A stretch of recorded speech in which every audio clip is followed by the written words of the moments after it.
Welcome back to the podcast, folks. This week, the episode is brought to you by Ultimate Add-ons. Ultimate Add-ons are the premium manufacturer of mobile phone and action camera mounting solutions for motorcycles.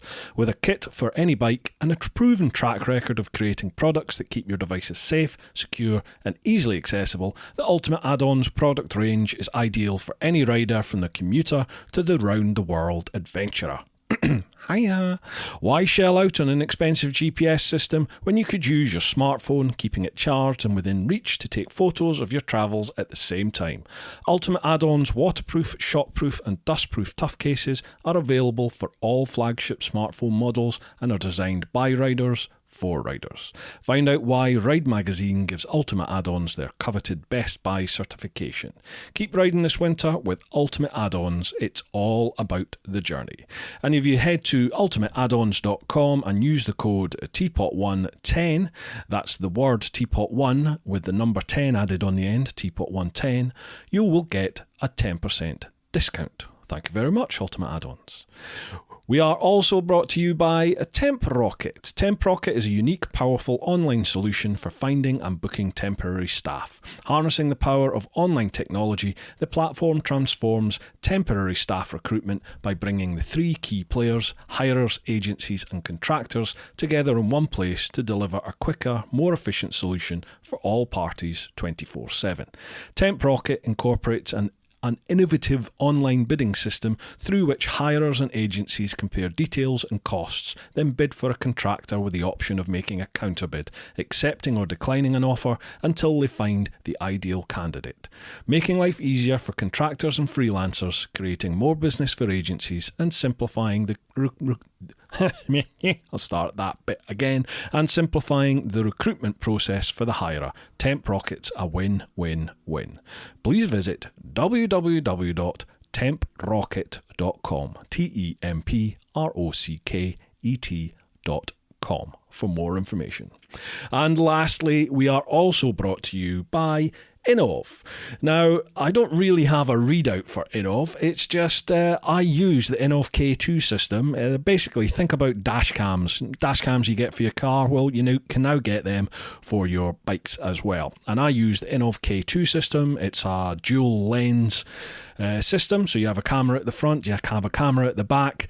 It runs all the time. As soon as the ignition's switched on, the system activates and it starts recording, and then as soon as you turn the engine off, there's like a 25-30 second delay, and then it stops. You can put it in a parking mode as well, so any movement of your bike, any sort of movement in front of the lens will activate the DVR module, and it will capture anything that's going on around about your bike.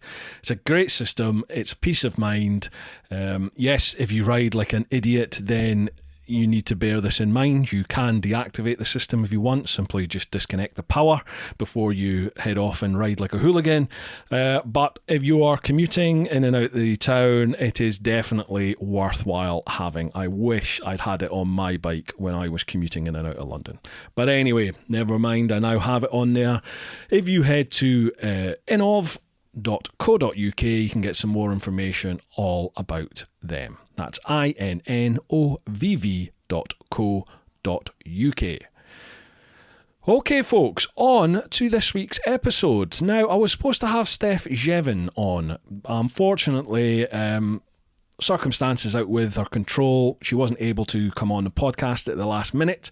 So I thought, what am I going to do? And I thought, let's try this live stream lark. So I did a Patreon-only live stream for all the clan members over on patreon.com/TeapotOne. I really do apologise, folks. This was my first ever live stream. I had a slight technical hiccup in that I thought I was using this mic, the XLR mic that I always use for my podcasts. I was talking into it, but I hadn't switched over the mic input on the live stream, so it was using the computer audio. The audio isn't great. I've tried to tweak it as best I can. If you can grin and bear it, I hope you enjoy it. If you can't, I do apologise. Anyway, over to Brewtime, episode 36, the Clan livestream. Enjoy. Right. I think we are live. All right, before everyone joins in, this is due to go live in 2 minutes officially. So for anyone listening at the moment, I'm trying something new here. This is a live stream, but just purely over on Patreon themselves. Now this is showing. Got 18 people here at the moment. Good evening, Fentour. How are you, mate? How you doing, Martin? Everything all right? Yeah, folks, so this is going to be a live stream purely for those over on Patreon. Don't hate me, but I need to give them something back. We normally try and do meetups and ride-outs, and obviously just not being able to do that in the current COVID situation. Let me sort that camera angle out. False Neutral. How you doing, man? You all right? How's things? Yeah, so I thought I would try, seeing as the podcast had a bit of time off over Christmas and New Year, I was supposed to have Steph Jevons on.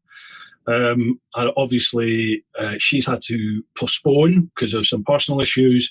So I was at a loss without a guest, and I thought, well, let's try this live stream. How is it? For those of you listening in flyer, Andy, how are you, sir? You're all right?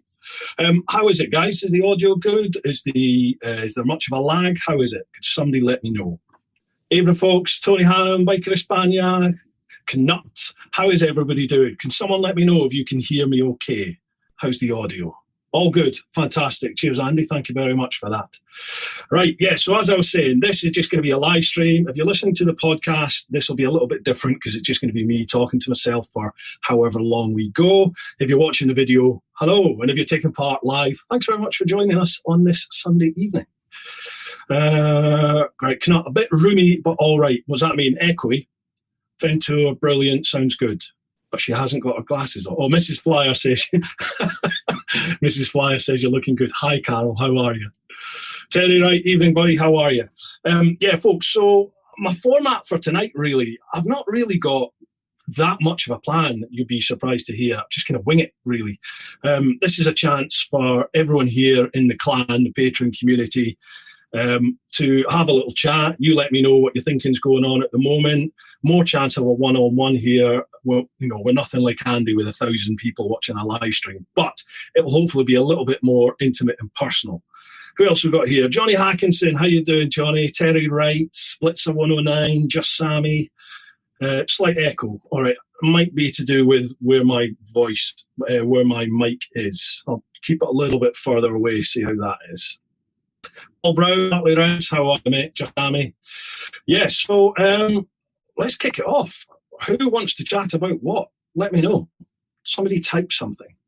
Now, apparently I have to keep both screens open, not both screens, both windows open here, the Patreon page and the YouTube one, because apparently I think you can comment on either one. So let me just have a look. Maybe I've got to refresh the Patreon page and see what's going on there. How Tony Hannum, how are you doing with your weight loss? And right above him, Johnny Hackinson said, should I get the beer? Well, let's kick straight off with that. Yes, Johnny, everybody who's watching, if you have a little tipple of choice, alcoholic or otherwise, crack it open. Let's start as we mean to go on. Oh, go. I swear Mrs. Teapot shakes these beers before I get them out the fridge. I've got about a quarter of a can of beer now and the rest is all foam. Right, so the Patreon page has just crashed, so not sure what's going on there. There we go, it's just come back to me. All right, where were we? So, Tony Hannum, how are you doing with your weight loss? Well, mate, I weighed myself last week. If you're not following on Instagram, I sort of woke up, I think it was about the 27th, 28th of December, and suddenly realised I was a bit of a fat bugger. And I've known I've piled the beef on, but I hadn't really appreciated how much I'd put the weight on until the last few vids when I've been sat watching me when I'm editing the vids and then doing the podcast with my wife, Nikki, Mrs. Teapot. I really noticed it and I thought, you've got a proper gut and you've got proper moves going on there.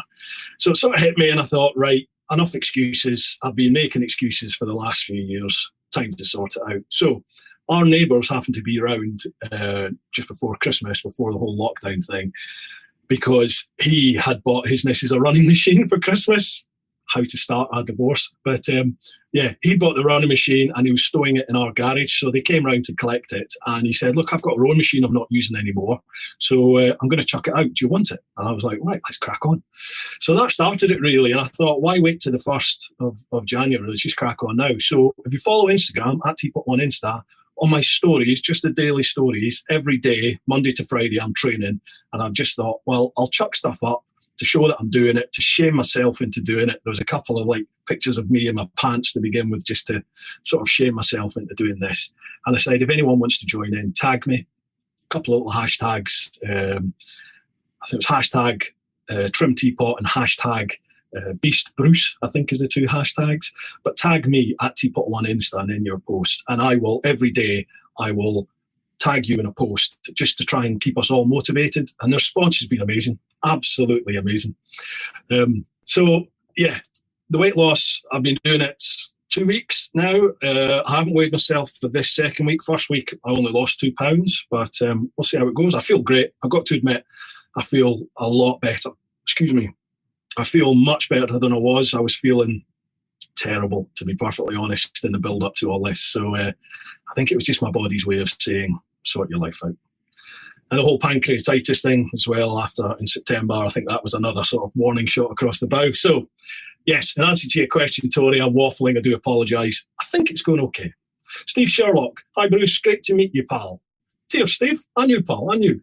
Terry Wright, wouldn't let me comment on Patreon, made me come to YouTube. Okay, so, well, I'm only going by the sort of Googling that I did on how to do a live stream on Patreon, and it said keep both windows open because you could have people commenting on both platforms, but it looks like you can only comment on YouTube, so that should keep things fairly straightforward for us. Fento, too much mud and shite on the roads for bikes here. Then again, lockdown stops us too. Yes, I was out just before the full lockdown hit. I did a review on the Triumph Rocket 3, which is coming out. You guys will get to see that tomorrow. I'll probably post that up, and then it'll go live on Friday. And the roads are horrendous, aren't they? I mean, not only is there black ice everywhere, as poor old Richie Vida found out today. I'm sure he'll let you know. And yeah, there's crap everywhere. It's terrible out there on the bikes. Look after yourselves. Peter Morris, evening Bruce, sitting here with a broken arm, so slow on typing. Mate, what happened? Obviously you broke your arm, but how did that happen? Andrew McIver, when will we see you up in the Highlands?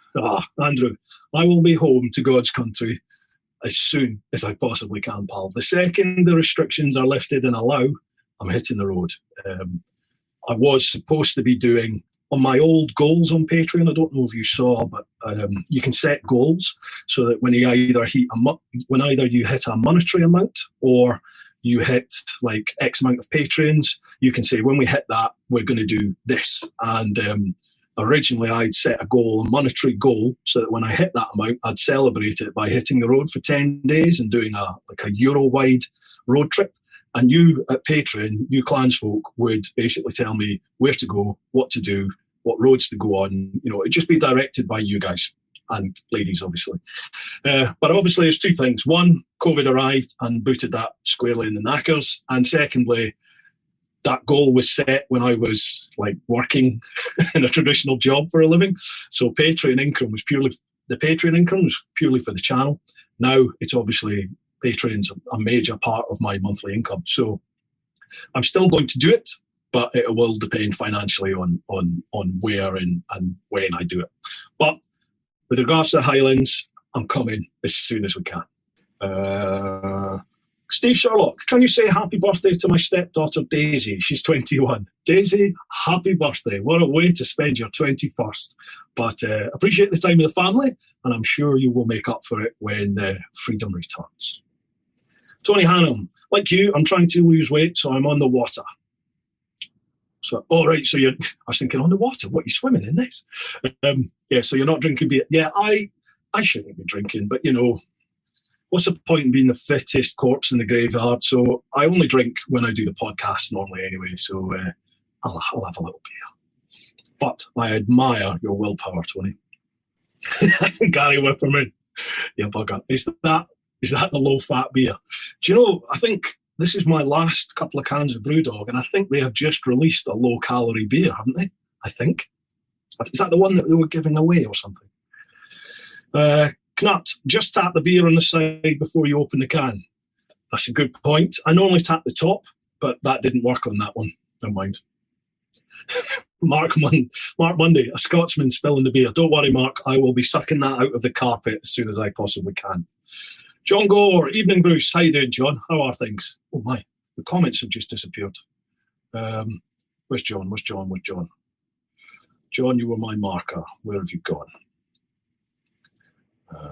Bear with me, folks. Sorry, the comments all of a sudden just jumped right up.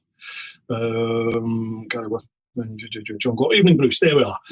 How you doing, John? Everything all right, pal? Blitzer 109. Is that a pic of your mum behind you on the shelf? Yes, mate, it is. She's always with me. That's me, mum. That's the whole reason. Well, the whole reason I'm here. Obviously, my dad had something to do with it, but yeah, my mum was the one that gave me those immortal words, and it's never been the same since. Barry Lascelles. Hey Bruce, how you doing, buddy? I'm all good, Barry. Really good, thank you. Barry and his missus were originally supposed to be coming away on the Canaries trip. But sadly, that was with the second or third time we had to cancel that trip. So Barry, I'm sure, was it the Canaries or was it one of the Spanish ones? You were due to come away on one of the trips. I forget which one. I've had to cancel so many this year, as has everybody. But I'm sure we'll get a chance to do it again, Barry.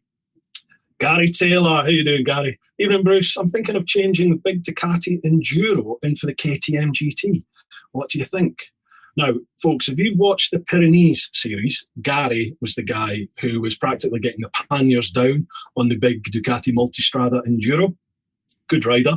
You kept that quiet, Gary, till about halfway through the trip and all of a sudden unleashed hell, as did everybody. But, wow. So, KTM GT.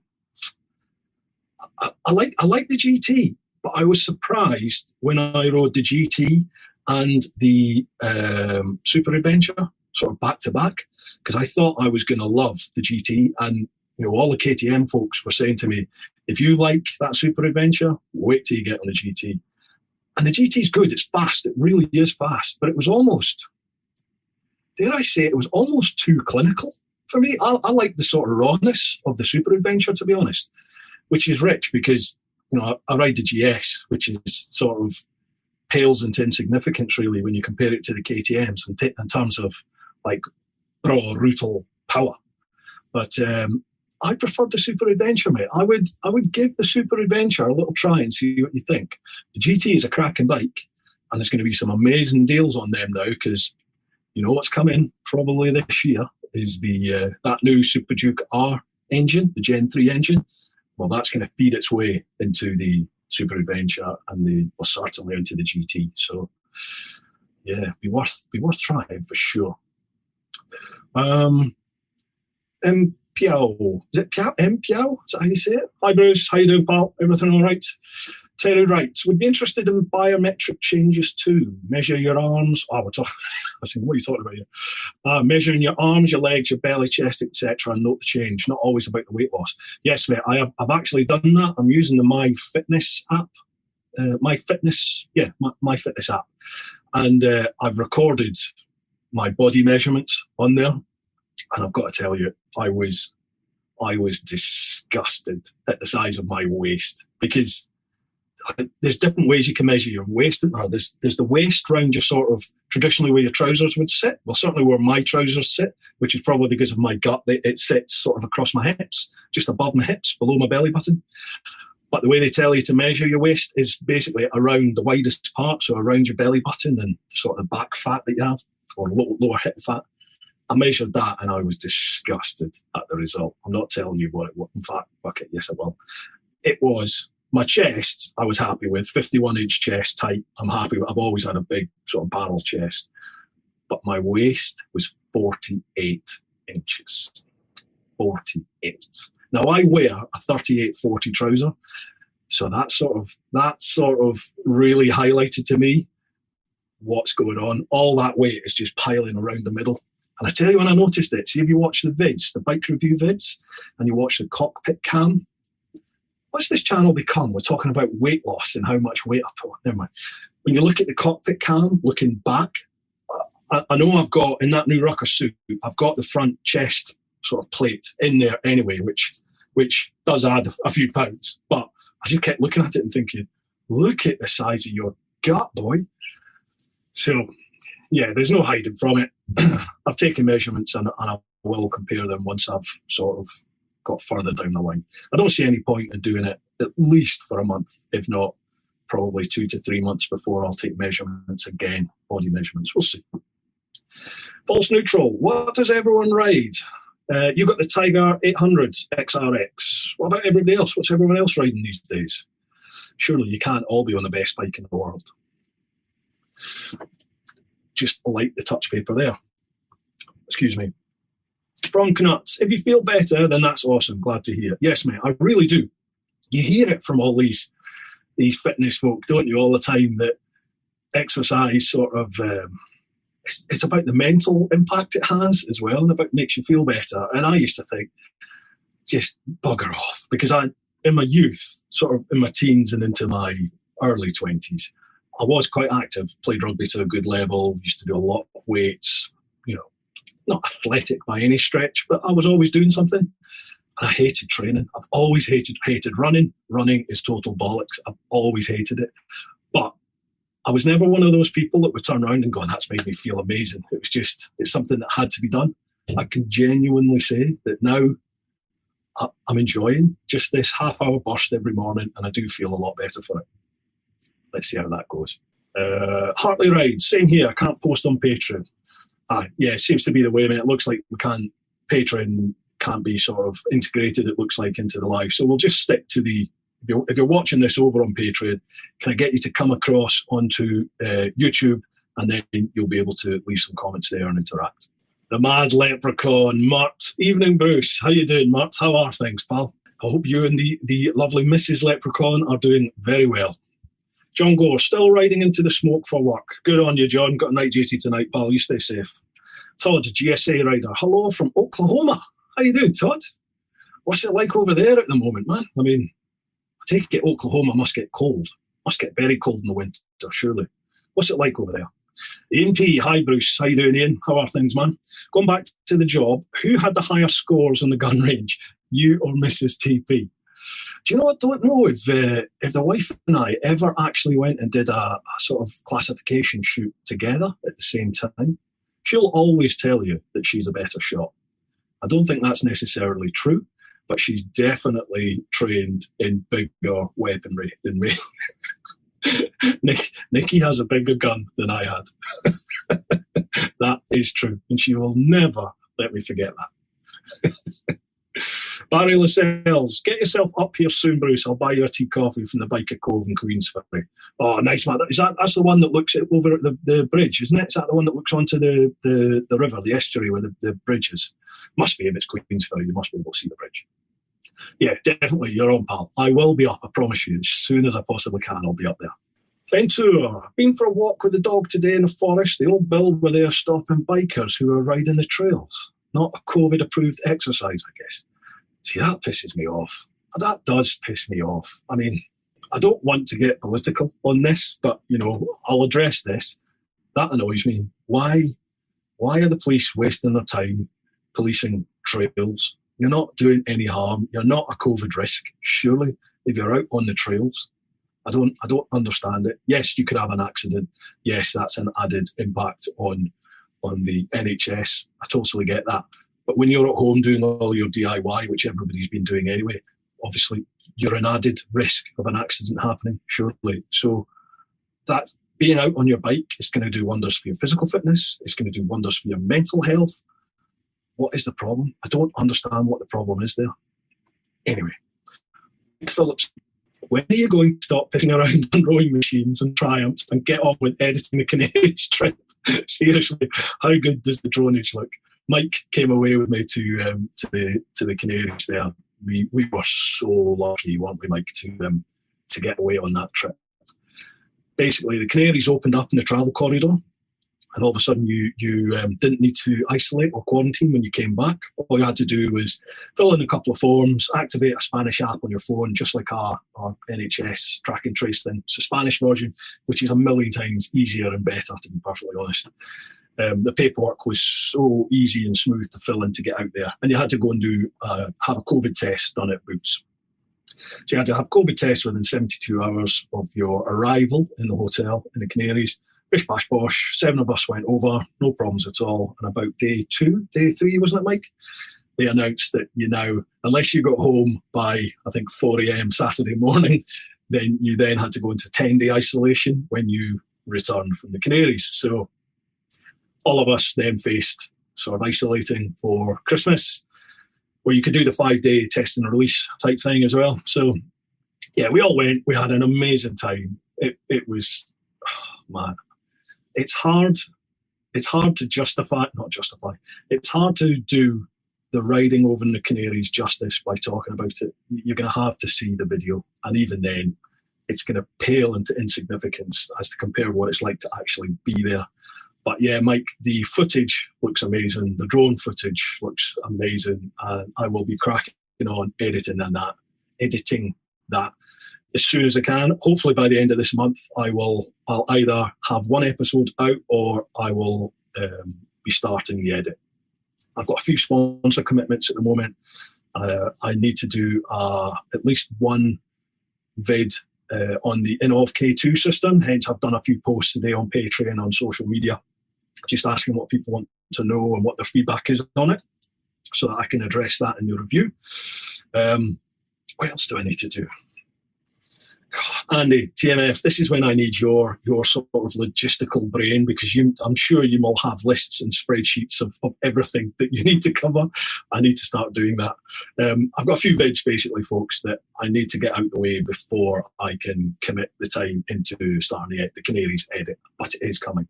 And there's also the Slovenia one as well, Canary Moto Tours, who used to be a sponsor, but sadly, because of COVID, they're having to scale things down for the time being. But I was over with them. They do Slovenian tours as well during the summer. So that series will be coming out as well, probably around about Easter time. Get Out and Explore UK. Oh, it's all jumped. Get Out and Explore UK. Where have you gone? Sorry, folks, the comments have just jumped about 800. Get and Explore. Evening, Bruce. I'm really missing riding my VN 800 during lockdown. What's the strangest reason you've ever used to be able to get out on the bike? Well, I'm really lucky because this is my job. So strictly speaking, I can still go out and ride at the moment. However, I don't think, I suppose it is legally now. It is all in law, isn't it? So I don't think legally I could justify doing like a run to the other end of the country. In fact, I think at the moment I would probably be hard pushed to justify leaving my county, my immediate area. So I was out right at the start of the year on the Rocket 3, but I was literally within about 20 miles of where I live. It was just all the local roads. So, in my mind, I'm justified in doing it. It's work. I'm not mixing with anyone at all. It was all down backcountry lanes and out by myself. It's a difficult one at the moment. I'm sure Andy, TMF, apologies if I'm dragging you into something here, Andy. I do apologise, but, a lot of us have had a wee chat about it, and I think it's just it's one of those things, I think because it is work, you're justified, but there's maybe a little bit of a social responsibility as well. I was a bit blasé about it, and initially with this latest lockdown, I thought, nah, I can justify it. But I've had a little time to think. I'm thinking maybe I do have a bit of a responsibility to fly the flag a little bit and not rub people's faces in it. So at the moment, I'm easing off the riding until things calm down a wee bit, I think. Peter Morris, how did the TV gig happen? Right, yeah, God, the Amazon TV thing, motorbike TV show. Well, Tom, who is the producer, director, owner of Geek Media, Tom I've known for many, many years now. God, what time is it? That is just under 25 minutes, and I'm going to mention it. When I came back from the world trip, I met Tom at one of the, I think, Horizons Unlimited, or one of the events at shows that I was at anyway, chatting about the trip. And we got chatting there anyway, and kept in touch. And then when it came for me doing them DVD, I struggled for a few years not really knowing what to do with this DVD. I was just sort of at a loss, thinking, what do I do? I don't know how to do it justice. So I contacted Tom, asked for his advice, and Tom had his own sort of production company by then. So I said, how much would it be for you to take this on? So we came to a deal, and Tom is the one that's responsible for doing the DVD that you can now buy online, TeapotOne.com. which is more of a retrospective look at the trip. Anyone that's not seen it yet, you can download it, you can buy a physical DVD. It's not the whole trip like you can see on YouTube for free. It's a sort of, Tom's asking me questions off camera and I'm answering them, and he makes me cry, the bastard. But anyway, so yeah, Tom and I kept in touch from that, and then he just sort of got in touch like this time last year and said, I've got this new bike show coming. I'd like you to be one of the presenters. Would you like to do it? So obviously I was like, yes, please. I definitely would. So that's how that happened, really. And then obviously COVID happened and all the restrictions, and that then has knock-on effects to sponsors and everything like this. So it was sort of in limbo for a long time until the principal sponsor, Dunlop, sort of came forward and said, yes, we'll go ahead with it. And they batted out their deal, and that was it. So now it looks like it's going to happen. Don't know when we start filming. It's due to air, I think, around about August. So we'll see. I'm looking forward to it. Genuinely, I'm really looking forward to it. Interesting. A lot of people have said, oh, you've made it now, but, you know, I'm not going to talk monetary values with you, but I don't even know if I'm getting paid, to be perfectly honest with you. There's nothing like that being discussed. So I think it's just like expenses, but it's potentially what it can lead to, and the exposure it will hopefully provide, like the channel and the TeapotOne thing. And I'll get a chance to do my own personal reviews away from the series when we're on location, when we're away filming stuff and we get bikes to review. I'm hopefully going to also be able to allow to review them for the channel as well. So I'll bring you folks some behind the scenes access as well on Patreon. Oh God, Mark Fulcher. Once all the weights come off, are you going to be better looking than Dickie Ennis? To be fair, I would say, Fulch, that I'd say I'm probably about there, and Dickie is about there, I would say. I mean, if you like the sort of boy band look, you'd probably go for Dickie Ennis. But, you know, if you want a proper manly man, let's see if Dickie joins in. Gary Witherman, haha, yes, what was that to? I missed that one. Mad Leprechaun, no beer here, I'm working in the morning. Mate, gutted for you. Gutted, I remember those days. Pete Hayworth, how you doing, Pete? Evening, Bruce. This is the perfect excuse to end dry January. 1 week was long enough anyway. Cheers. Well, cheers to you, Pete. I mean, what a start of the year, eh? What a start of the year. It will get better, people. It will get better. Brian Longy Manis. Hi, Bruce. Looking well. Thank you very much, Brian. Please tell us something that happened in your life that people find hard to believe. Oh, wow. That's a good question. Have you been talking to Pete English? Something that happened in my life that people find hard to believe. Wow. I was on a tour bus. I got offered cocaine by Faith No More. That's one for you. The band Faith No More. I used to work the doors in Glasgow, and I used to work at a club called The Garage on Sauchiehall Street, which is one of those clubs that you either love or you hate. I still, to this day, love the place. 18 years of age, started working on the door. It's the busiest nightclub in Europe at one point, open 7 days a week, and it was a sort of major concert venue. Bands would play at like the SECC, and then the next one down was us, The Garage in Glasgow, and then from there, you know, that sort of stuff. So you used to get up and coming bands, but you also get the occasional big bands would come and play for like the more intimate gigs. So one day we had Faith No More turning up to play. So I've gone out to the tour bus to bring the band on stage. And as I get out on the bus, just to tell them that, you know, we're ready for you whenever you are, lads. Literally, I'm on the table, and I'm assuming, I mean, it might have been sugar. Could have been sugar or chalk or anything. But there was literally a mound of white powder sat on the table, and they were just like, do you help yourself if you want some? I was just like, oh, no, you're all right, thanks. That job exposed me to various sides of life that I wasn't quite aware of at the time. Good days. Chris Holmes, just had my trip with Canadian Motorcycle Tours cancelled. Gutted. Mate, I'm gutted for you. I know Joy and Martin will be just as gutted, if not more, mate. They genuinely thought they'd been thrown a lifeline when the restrictions eased, the quarantine restrictions eased just before sort of December. And then obviously they get yet another kick in the nuts when it was all brought in again. But Chris, make sure you do it, mate, because honestly, you'll hear me say this time and time again when I get to places like, this is the best roads in the world, this is the best road in the world. But I think for the size of the Canary Islands, the quality of the roads that are there, I don't think you can beat it. I really don't. You know, the islands are like, 30, 40 miles across Gran Canaria, the biggest island.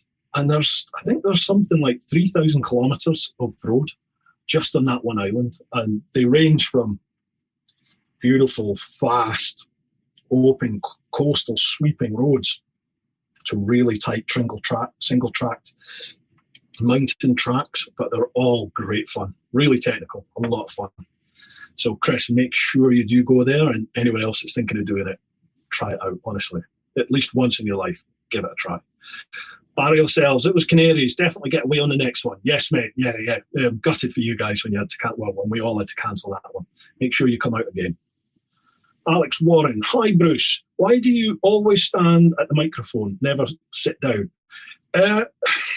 I've got this standing desk, and to be honest with you, I like standing up at it because I spend my life sat editing. So in the podcast, I quite like to stand up, and it's just, to be honest, I think this is a better backdrop to when I'm sit down, because when I'm sat down, hang on, you look at, like when I'm sat down, you see all that, but when I'm stood up, you're sort of seeing that. Does that make any sense? It's a slightly better backdrop. In fact, let me, a little bit of a backlight there. Does that, we'll get all technical. Does that backlight me at all? I don't know. I'm all new to this. So, and allegedly, Alex, the whole reason I got the stand-up desk, which I got to admit, I blagged this. There's a company called the English Electric or English Standing Desk Company on Facebook that I just contacted and said, I've got a channel. I don't suppose I could get a desk from you and I'll feature it in the vids. And lo and behold, they sent me one. So I got the desks because sitting down is bad for your heart, and you know, to be sat down for 12 to 14 hours a day. I mean, I literally, how many steps have I done today? This is not out of the ordinary for me. How many steps have I done? Bear in mind, I've not exercised. I've done 1,257 steps today, which is quite a lot for what I normally do, just sat. I've had days when I've done less than 600 steps. So I thought, get a standing desk, you're stood up. It's a little bit better for your heart. Tiny steps. Johnny Hackinson, hi Bruce, you haven't mentioned your around the world trip. Come in, we are waiting.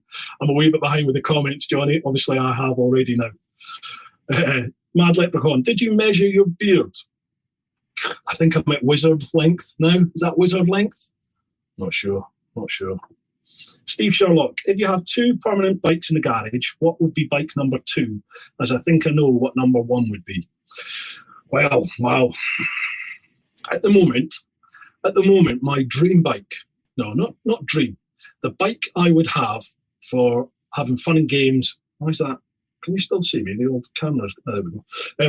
The bike I would have for mucking about on the road, for purely road riding, it's got to be the Gen'3 Super Duke R. I love that bike, genuinely love that machine. Would I have that and the 1250 GS? Oh, blimey. Oof. See, the GS, you all know my thoughts on the GS, but I think if I was going to have two bikes, I might. Dare I say, I couldn't have two KTMs. That's a good point, actually. Yeah, probably the GS and the Super Duke then. That would tick the two sides. I think there's so many good bikes out there. That Speed Triple RS, amazing. What a road bike. Amazing bike. The Super Duke just wins it for me because of the Super Duke engine. I like the sort of brutal rawness of that KTM engine. But the Speed Triple, I was gobsmacked at how good a road bike that is. Fantastic. And watch the space is all I'm saying. Andy knows exactly what I'm talking about there. Right, get out and explore UK. Don't worry about your weight, just get a bigger bike. Well, I just had the Rocket 3. You can't get any bigger than that. 2.5 litres, 2,500 cc's, that thing. What a machine that bike is. Gutted I had that, like when it's -2 outside. I'm going to try and blag that for some point during the sort of spring, summer, if we can. I'd love to get that on dry roads. I'd love to get it on a road trip, like up to Scotland or something. Just Sammy, ZZR 1400. Yeah, I've never ridden that. There's been a few people recently actually messaging me about that, saying, take one out, try it. Well, I will. I've got no contacts with Kawasaki UK, to be honest. Get nowhere with them. So if any of you out there do, please drop me a line, try and introduce us.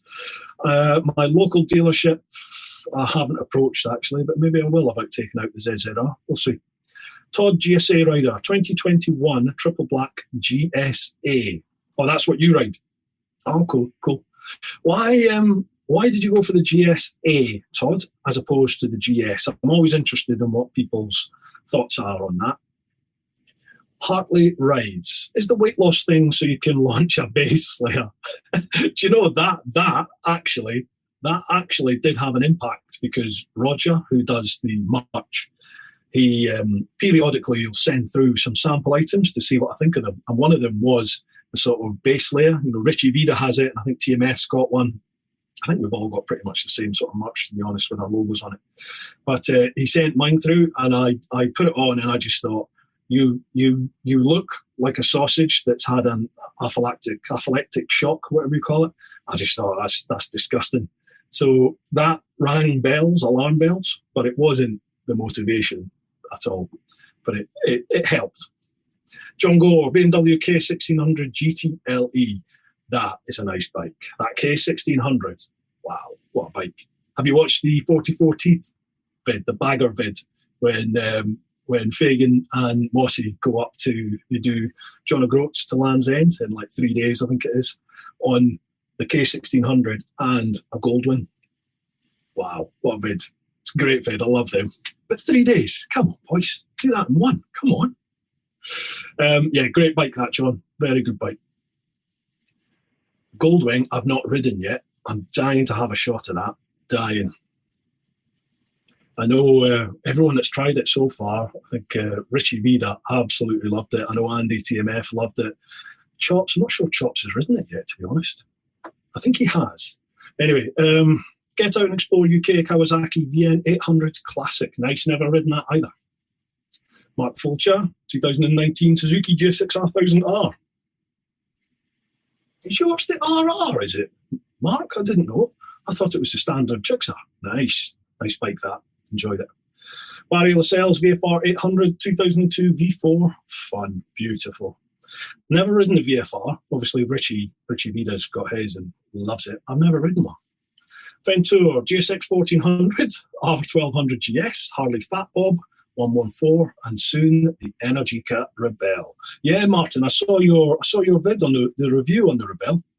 You loved it, didn't you? You went and bought one. Yes, good bike, very good bike. And there's that new, is it the RS version that's come out now? Yeah, nice bikes that. Yeah. Knut, Moto Guzzi V85 TT. Ah, nice. I've never ridden a Moto Guzzi, any Moto Guzzi at all. What are they like, Knut? Tell me. I know Chops obviously, he's done a couple of launches, I think, on the Moto Guzzis.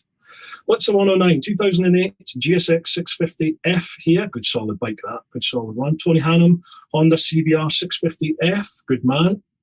Peter Hayworth, an 04 Honda VFR 800, an 05 Honda VTR 1000 Firestorm. Again, not ridden the Firestorm. Nice. Hartley Rides, Cross Tourer, XJR 1300, and Enfield Himalayan. Nice. Cross Tourer, surprising bike that. Very surprising. It's we've got them over in the Canaries, the Canary Motorcycle Tours.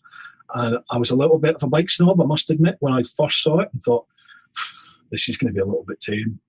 It was great fun. A lot of fun there. XDR 1300, I rode one. I rode an 04 and 05 with that budget bike series that I've just sort of started. I rode one just before December, I think it was. That's a good bike. I think they're stopped making that now, aren't they? The XGR? was that the FGR? Maybe it was the FGR, the stopping. Andy, TMF, help me out. Tell me. Biker España, J6R 750, KTM Duke 790. Nice. 2008 GSA. Good bikes. Mad Leprechaun. Where have you gone? Sorry, folks, bear with me. The comments have just jumped again. Mad Leprechaun, BMW R1200 GS Rally. Great bike. Lamb Shop Ride, she's in. How you doing, Lamb Shops? How are you, pal? I take it I must be really behind in the comments now. Sorry, folks. Blabbing too much. Johnny Hackson, Tracer 900. I've never ridden the Tracers. I've not done one of them either. Yamahas. I think the only Yamaha I've taken out, is that going to be the FGR? Probably is. Not sure if I've taken any other Yamahas out. I've had a wee shot of an R1 and an R6, but that was just a mate's bike. Biker España. Do you miss the daily commute? Do you know what? Perversely, yes, I do, because I used to ride every single day of the year, no matter what the weather.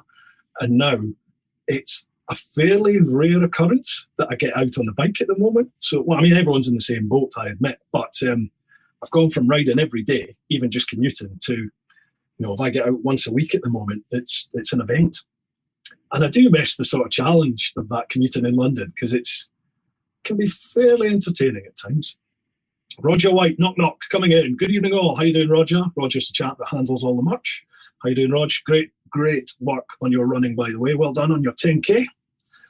Andy Horton, hello from Wales. How you doing, Andy? Barry Lascelles, on the Forth River. Looks over all three bridges now. Yeah, that's the calf, wasn't it? We were talking about King Queensferry. Blimey, I am behind in the comments. Roger White. What's in your comments held? Did you swear, Roger? No, I've got a Fat Ninja. Fat Ninja GTR. That's a big old bike that you've got, Roger. It really is. Terry Wright. PC around here got stuck on, arrested, a non-compliant COVID positive bloke. Mask came off in the struggle, and following the body cam footage, they stuck him on. Should have let go, apparently. I mean, yeah, it's the world we live in now, really, isn't it? Like the old body cameras had come in sort of a year or two before I left the old bill, and everything is covered now. There's no escape. Everything is covered. It used to be people get the phones out and cover you, or surrounding CCTV. So you really have to know what you're doing, and you've got to 100% know the legislation you're using to detain people and to put hands on. You put hands on somebody, you have got to know what you're doing. I mean, you're damned if you do, damned if you don't, really. It's one of those jobs, isn't it, Terry? You get stuck on for it. I don't know. Wasn't there, I can't comment. Tony Hannum, you mentioning drones, just check your batteries. Checked mine the other week and they were really low. I think if it's a DJI drone you've got, Tony, by default, they have a 10-day memory in them. So the battery levels will try and stay at whatever level they're at, I think, for 10 days, and then they automatically will start powering down. The idea of that is, I think these sort of lithium batteries are getting better all the time, but these DJI ones suffered quite badly from, is it memory they call it? Power memory or power fade or something. So that if you constantly let your battery drop to 60% and then you recharge it, 60% and then you recharge it, the battery will automatically start thinking it's only got 40% working power in it. So I think how they were getting around that, DJI, was they were introducing this sort of battery fade in it, so that the battery will automatically drain itself much lower, and therefore when you charge it up, you're getting more of a sort of full charge and full usage of the whole capacity, if that makes any sense. You can change it. If you go in the app, you can change, you certainly used to be able to, you can change what the fade is, how many days you allow before the battery starts to drop. And obviously the cold at the moment, cold has a huge impact on batteries, as you'll find out if you've got an electric bike, because that really impacts on battery life. Ian P, where's Pete English? I know I'm not, there he is. He's about 4 comments below you, Ian. Alex Warren, Subclub Cat House, or Reds. Oh, now there's a man who's lived a life. The subby's still going, I think.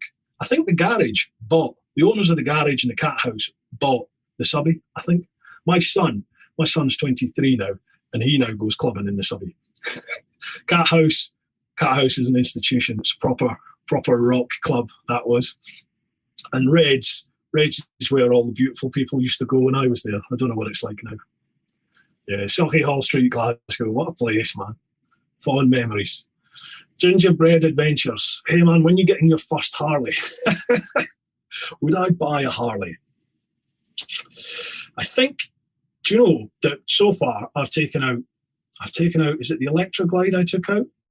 And the Fat Boy. Are you allowed to say Fat Boy? The Heavy Boy. I've just watched the, oh God, what's he called? Daniel Hayes, the Aussie guy with the Harleys. I've just watched his video. It's funny. If you've not checked it out, check it out. Just go on YouTube, type in Harley and Daniel Hayes. And is it $1 Million Bogan? That's his name, $1 Million Bogan. Check that channel out. Brilliant. But yeah, they have this thing about political correctness. Can you say a Harley Fat Boy? You know, is it a Harley, I can't remember what they call it. Not tall enough for his weight, boy. You can't even say boy. It's X-Gen or whatever it is. But would I have a Harley in my garage? Do you know, I think if I was maybe down to, if I could have 5 bikes, I'd probably have a Fat Boy in my top 5, I think. Although I've now ridden the Rocket 3, and I think if you put a full system, aftermarket system on the Rocket 3 to unleash the engine a bit and give it a bit more of a brutal sound, that might overtake the Fat Boy. But the Fat Boy, just with the brutal raw nature of it, you know, that engine just gets in your soul, man. And then the whole bike moves, and it's just it's a real experience to ride the Fat Boy. I'm not trying to promote myself here, but yeah, it is. So I don't know. I've been pleasantly surprised by Harleys, genuinely have, and I never thought I would. Roger White, when is TeapotOne doing a live stream instead of PT? Doing a live stream? Oh, sorry. When is TeapotOne doing a live stream of PT like Joe Wicks? You do not want to see me training at the moment. No. If I shed some timber to celebrate, I might do a little Instagram live circuit or something. But at the moment, I'm not, because things are still moving an hour after I've stopped. Missenden Flyer, I certainly have. What's that in reply to, Andy? Sorry, mate. I'm well behind with the comments here, I think. Pete English, I've managed to work this frigging computer. How you doing, Pete? We've been wondering where you were, pal. Mad Leprechaun, oh my God, TMF, hello. Yes, TMF is in the house.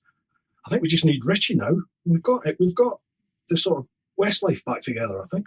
Steve Meeson, hello all, hoping you're good and well. Missing our meet so I can do it on here. Thank you all very much for the sponsors for my ride and my bike. And my bike, us almost back together. Hang on, Steve, I need to read that again. Hello all, hope you're good and well. Missing our meets so I can do it on here. Thank you all very, very much for the sponsors forum. Oh yeah, because you did your ride, didn't you, Steve? How'd that all go, pal? Steve did a sponsor ride. I don't know if you saw. I think I chucked something up about it on the either on the Patreon supporters page on Facebook or on the Teapot Facebook page. Can't remember which one. I think Steve did some posting as well. Hope you managed to raise a lot for that, mate. Good on you. Peter Brownsmith, when all is open back up and you're heading to God's country, then give me a shout. We'll meet up this time. Definitely, pal. And keep on going with your training, man. You're doing well. Gareth Barrett, evening all. Good questions. What can we expect from Bike TV? Wow, good question, Gareth. Now, from what I know of it so far, I think they're he's pitched it as basically a bike version of Top Gear. That's what they're going for. So I think they're going for your more exclusive bikes. I think I might be speaking out of turn here. It may well have changed, but when it was initially pitched, it was like there'll be one principal bike per episode, and it'll be a high level bike, and there'll be a review on that, and then around that will be each episode. There's 5 episodes now. We've had to cut 1 or 2. So it's 5 episodes, and each episode will focus on a specific thing. Like one of them was going to be the Isle of Man. Whether or not we go there now, I don't know, because obviously TT's cancelled, so I don't know if we're doing it. There were other places, other locations that we're doing. But every episode will have a set topic. It will have a principal high-level bike, and then there'll be other subsidiary events and reviews and sort of sequences round about it. So I think they're angling for Top Gear bike version, but without that budget. We'll see. Oh, lamb chops. I'm not sure what to do. Have a Street Triple S coming 20th. I might cancel it. Yeah, mate, it's a difficult one, isn't it? Excuse me. It's a difficult one, that. I think the 20th is still, 10 days away? And I think we all know a lot can happen in 10 days. It might even get worse, but it could get a whole lot better. So am I saying that we're going to be out of lockdown in 10 days? Not a chance. This is here till end of Feb, March, I think. But it's your call, isn't it? John, it's one of those things. I think I would probably get the bike, but I would hold off on social media postings about it for the time being. You can. I would be happy myself, justifying it for myself, that I can happily socially isolate whilst out on the bike. There's always that risk of having an accident, but there's that anywhere, anytime. You go out for your run, your daily exercise, you can slip on the ice at the moment, you can get run over. It's there. I don't know, mate. I don't know. I know we've had a chat, and we'll no doubt have a chat again off camera about it all. Difficult one, man. Mark Fulcher. Fuck's sake, world trips out, I'm off. We'll do it one day, Mark. We'll do it. I'll take you around.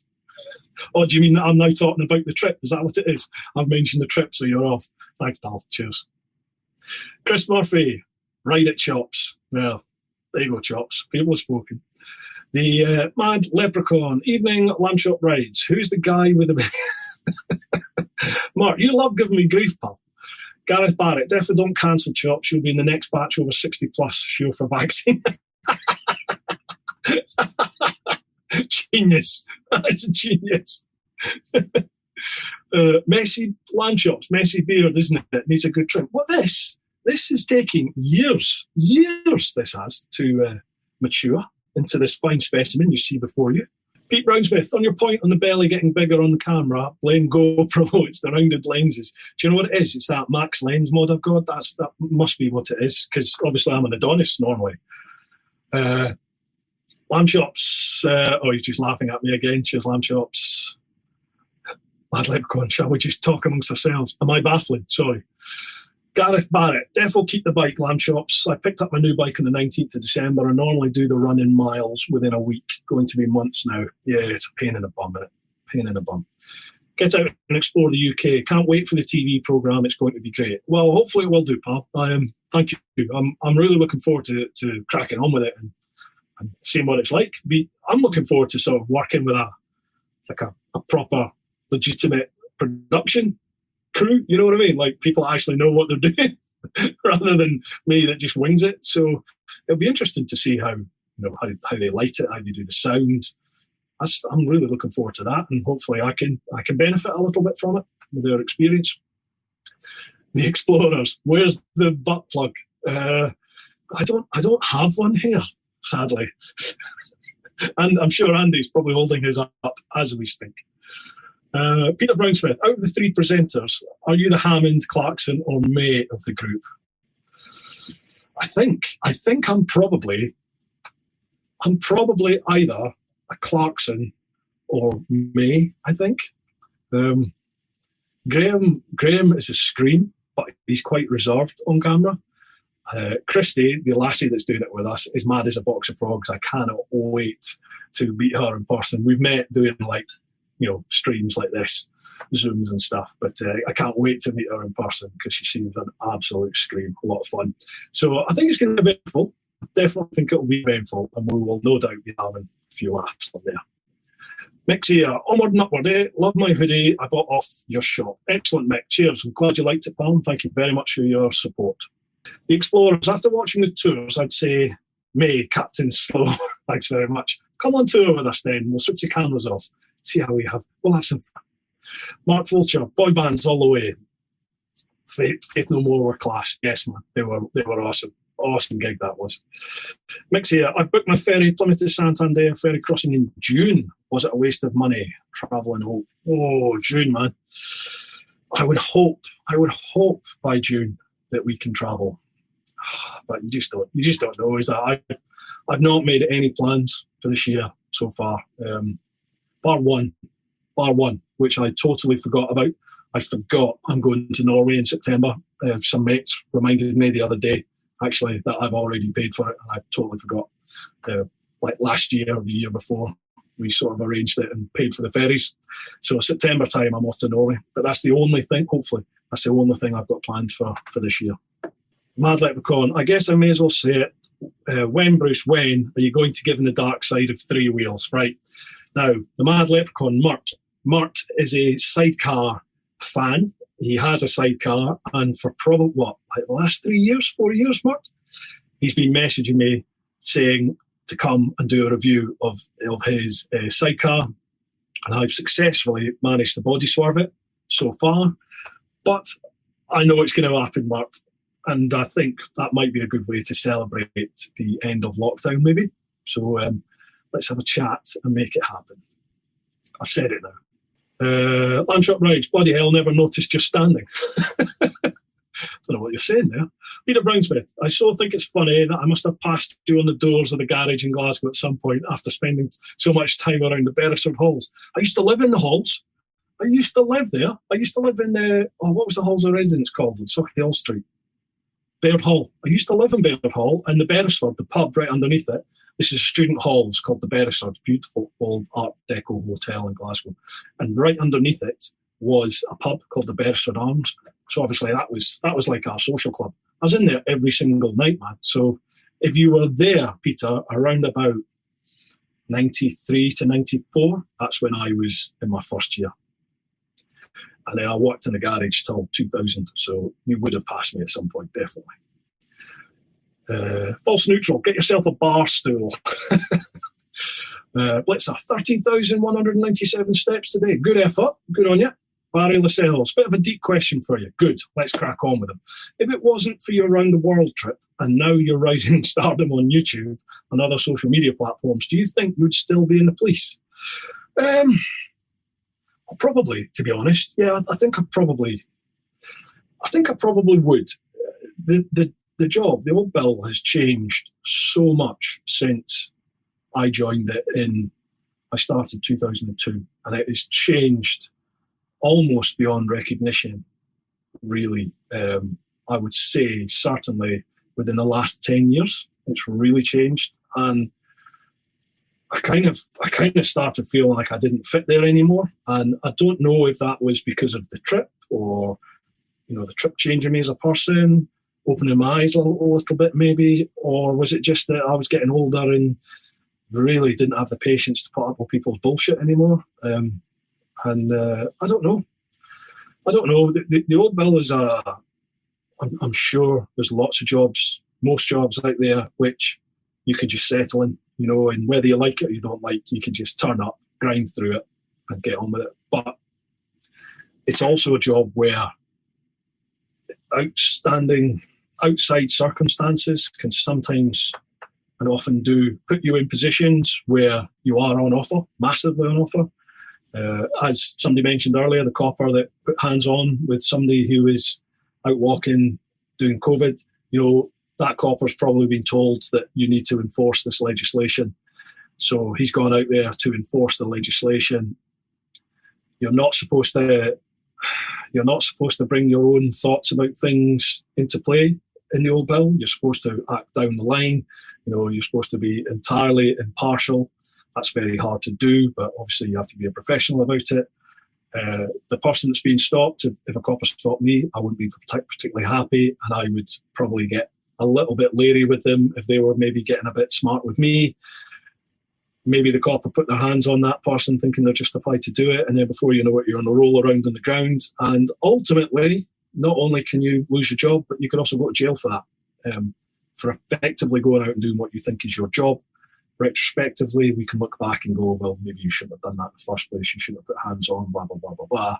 99.9% of us out there would probably end up in the same position. If you were put in that place at that time, fulfilling that role, you would probably do the same thing. But I know you can't comment because we're not there. We weren't personally involved. But I do know from experience, shit happens. Long-winded reply to that. I don't know. Would it still be in the old bill? I don't know. I think maybe just with age, I've changed a little bit as a person, and I just didn't feel like I had a place within that organisation anymore. No disrespect to anyone that does do it, because it's an incredibly hard job. We need them. We definitely need them now more than ever. But I never wanted to be a political tool, and I did start to feel that way in that job. That's deep. Barry Lascelles. I thought about joining the old bill in my younger years, but now being past my mid-30s, I think I'll pass. Do you know you could still get in, Barry? Would I recommend it? Probably not. But it's a job. It's a fairly secure wage. It's an okay wage. You know, I understand why people do it. Does the GS stand for Grandad's Sled? Fulch, Mark Fulcher. Right, I tell you what, pal. I am going to let you have a shot of the GS. When we next meet up, I will let you have a shot. We'll see what you think then. Lamb Chops, Gareth Barrett. Lamb Chops, is it the triple RS you've got coming? No, the base triple S. All right. Oh, okay. Have you ridden the Trident? Lamb Chops is basically saying, no, he's got the base triple S and he wants to compare it to the Trident. I didn't know you'd ridden the Trident, Chops. What else we got here? Gareth Barrett, Adventure over the GS for the looks, tank range, and flash factor. Right, yeah, the GS Adventure. Yeah, I get that. I mean, looks, to me, it's just a fat GS, to be honest.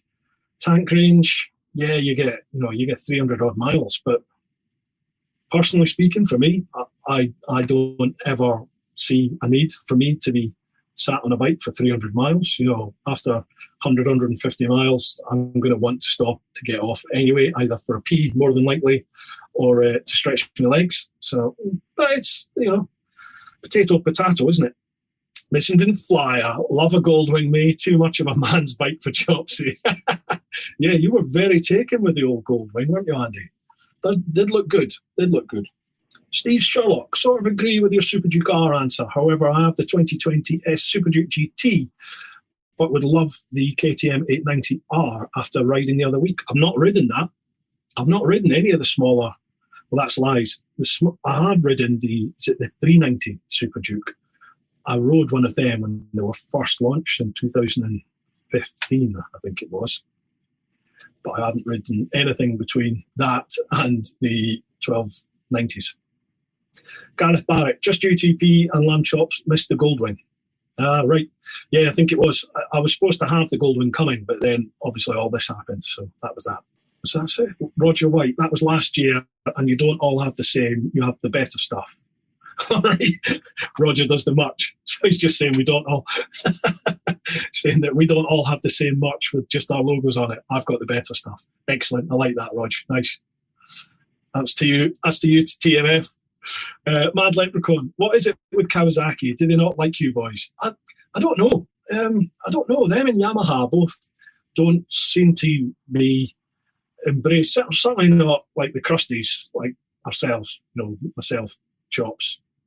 TMF, I think, have you just opened up a bit of a dialogue with Kawasaki and Yamaha? I can't remember if you said you did. But yeah, they don't really seem to be doing too much with us. Kawasaki don't get it. I was speaking to them but didn't get anywhere. Oh, there we go. Peter Morris. Sorry, folks. I'm just trying to catch up on the comments because they're racing away here. There's 200 odd comments here. I have a few through older bikes you can try. Sure, we can sort out some form of insurance. Also, don't think I'll be riding for a while with the arm. Oh, yeah, you did your arm, didn't you? You break your arm. ZX9R, R1, Suzuki X7. That's very kind, Peter.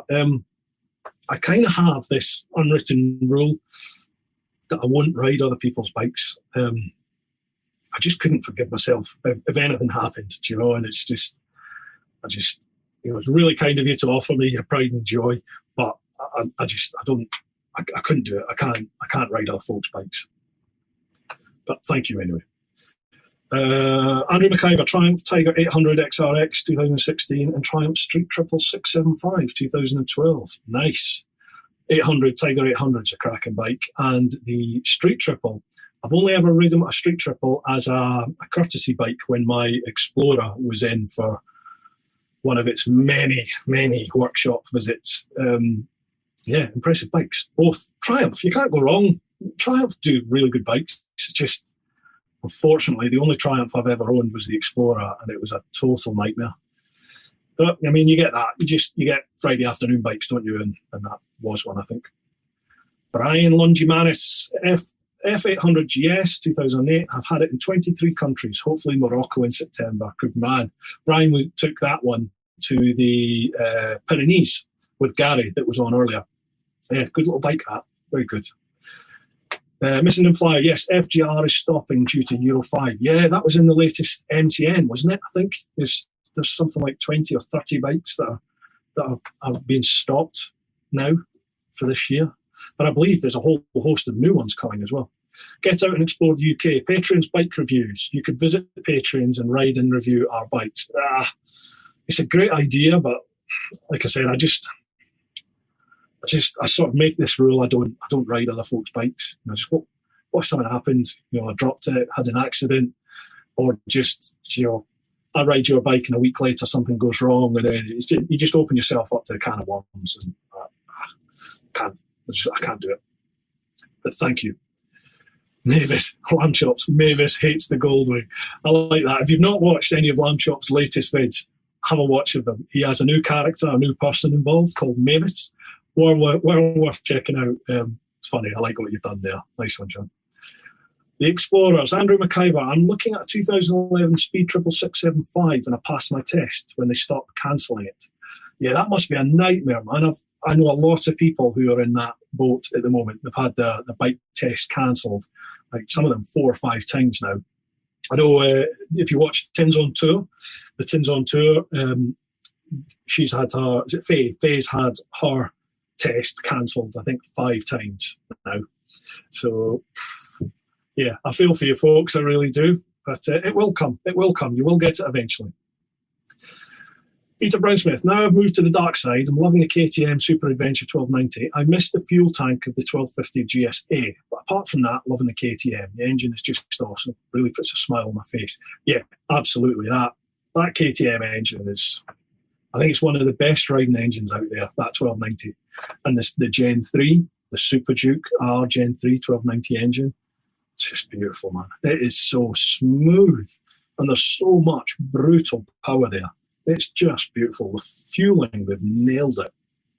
Love it. Lamb Chop rides. Don't encourage Mavis. She can probably hack this. Yeah, probably could. Knut, it's got something. Other bikes I've tried don't. The V8 5TT, though I'm quite new to riding, and all I wanted was a bike with shaft that was easily ridden. It's my first bike. I've got to admit, I'm disagreeing with TMS review, as it's slightly underpowered, but for a new rider, not much. But I fear the review bike was restricted in rev range and shift lights. Was this the V85 TT? Yeah, I've never ridden one, no idea. Chris Murphy, is Mr. Fish with us? I don't think John's, I don't think he's a patron actually, to be honest. Apologies, Mr. Fish, if you are, but I don't think I've seen your name crop up. Johnny Hackinson, try to get a Boss Hoss for a review. Well, I'm hoping to do some stuff with Harley, but obviously the current situation is hold on just about everything. So, but watch this space. Simon Bale, evening everyone. Evening Simon, how are you? Mark Fulcher, we're going in 2022 though. Is that the round the world thing that we're doing in 2022 or the TT? I think it's the TT. Fulcher and I we were all set last year to do the TT. That got cancelled. It got put forward to this year, and then obviously they've cancelled this year's one as well. So 2022 will be at the Isle of Man. If you're there, come say hello. Steve Mason, hi big man. I did 1,123 miles in 19 hours, and we made almost 800 quid. Mate, that's phenomenal. Well done.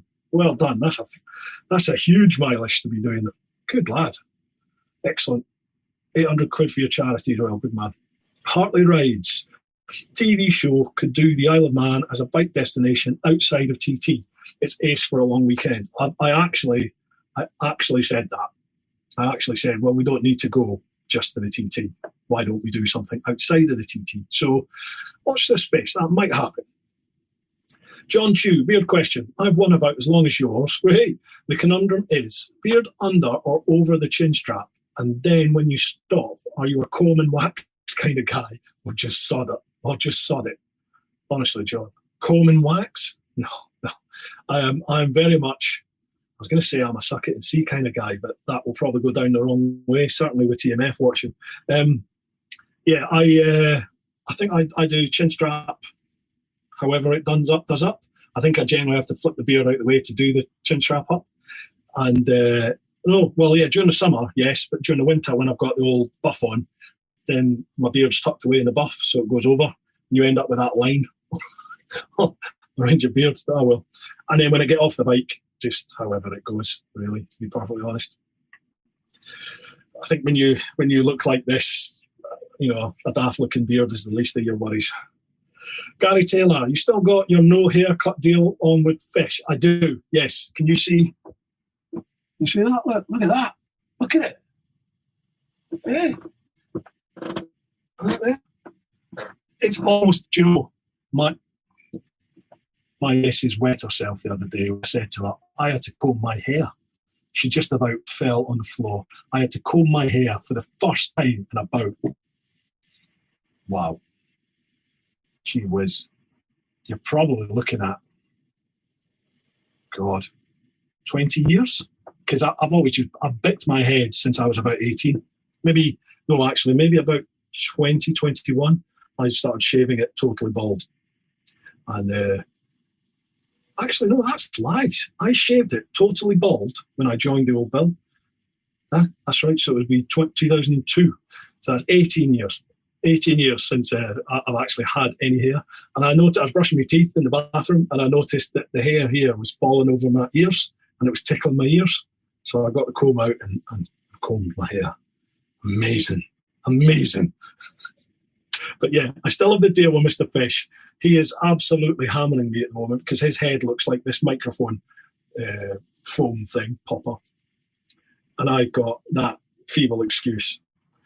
But I'll probably will have to shave it off before we start filming for the TV show. So we'll see. Chris Murphy, podcast with the other two presenters of the TV show would be good, Bruce. That is happening. That's absolutely 100% happening. Not sure when, but it will be in the build-up to the show airing on Amazon. We'll do that as part of a sort of PR drive, I would imagine. We might do a few in the build-up to it anyway. Ian P, didn't the missus say she wanted to go to Norway? Yes, she does. So that was a difficult conversation yesterday or today when I said, Norway, I'm actually going, but not with you. So, yeah, thanks for bringing that up, Ian. Get out and explore UK. June 20th, I'm doing an Iron Butt SS 1000. Saddle Sore 1000 from Land's End to John O'Groats via the M25. So I'm hoping everything is open as I'm doing it for charity. Good on you, man. Nice one. Good. Yeah, it's a hard slog, but it's definitely doable. Good on you. Knut, Norway. We got to meet to have a beer. Absolutely. I'm not in charge of this trip. This is some mates of mine who are going, and it's a proper slog. But I'll find out details and I'll let you know, Nut. And if we can, it'd be great to meet up. Mark Fuljar. Oh, God, what's he saying now? Who's taking the BSB Championship this year? World Superbikes and GP. Predictions, please. God, do you know what? I haven't got a clue this year who's involved. I think World Superbikes, I'm going to go Scott Redding. Got to be. MotoGP, wow, next year. Or this year, God.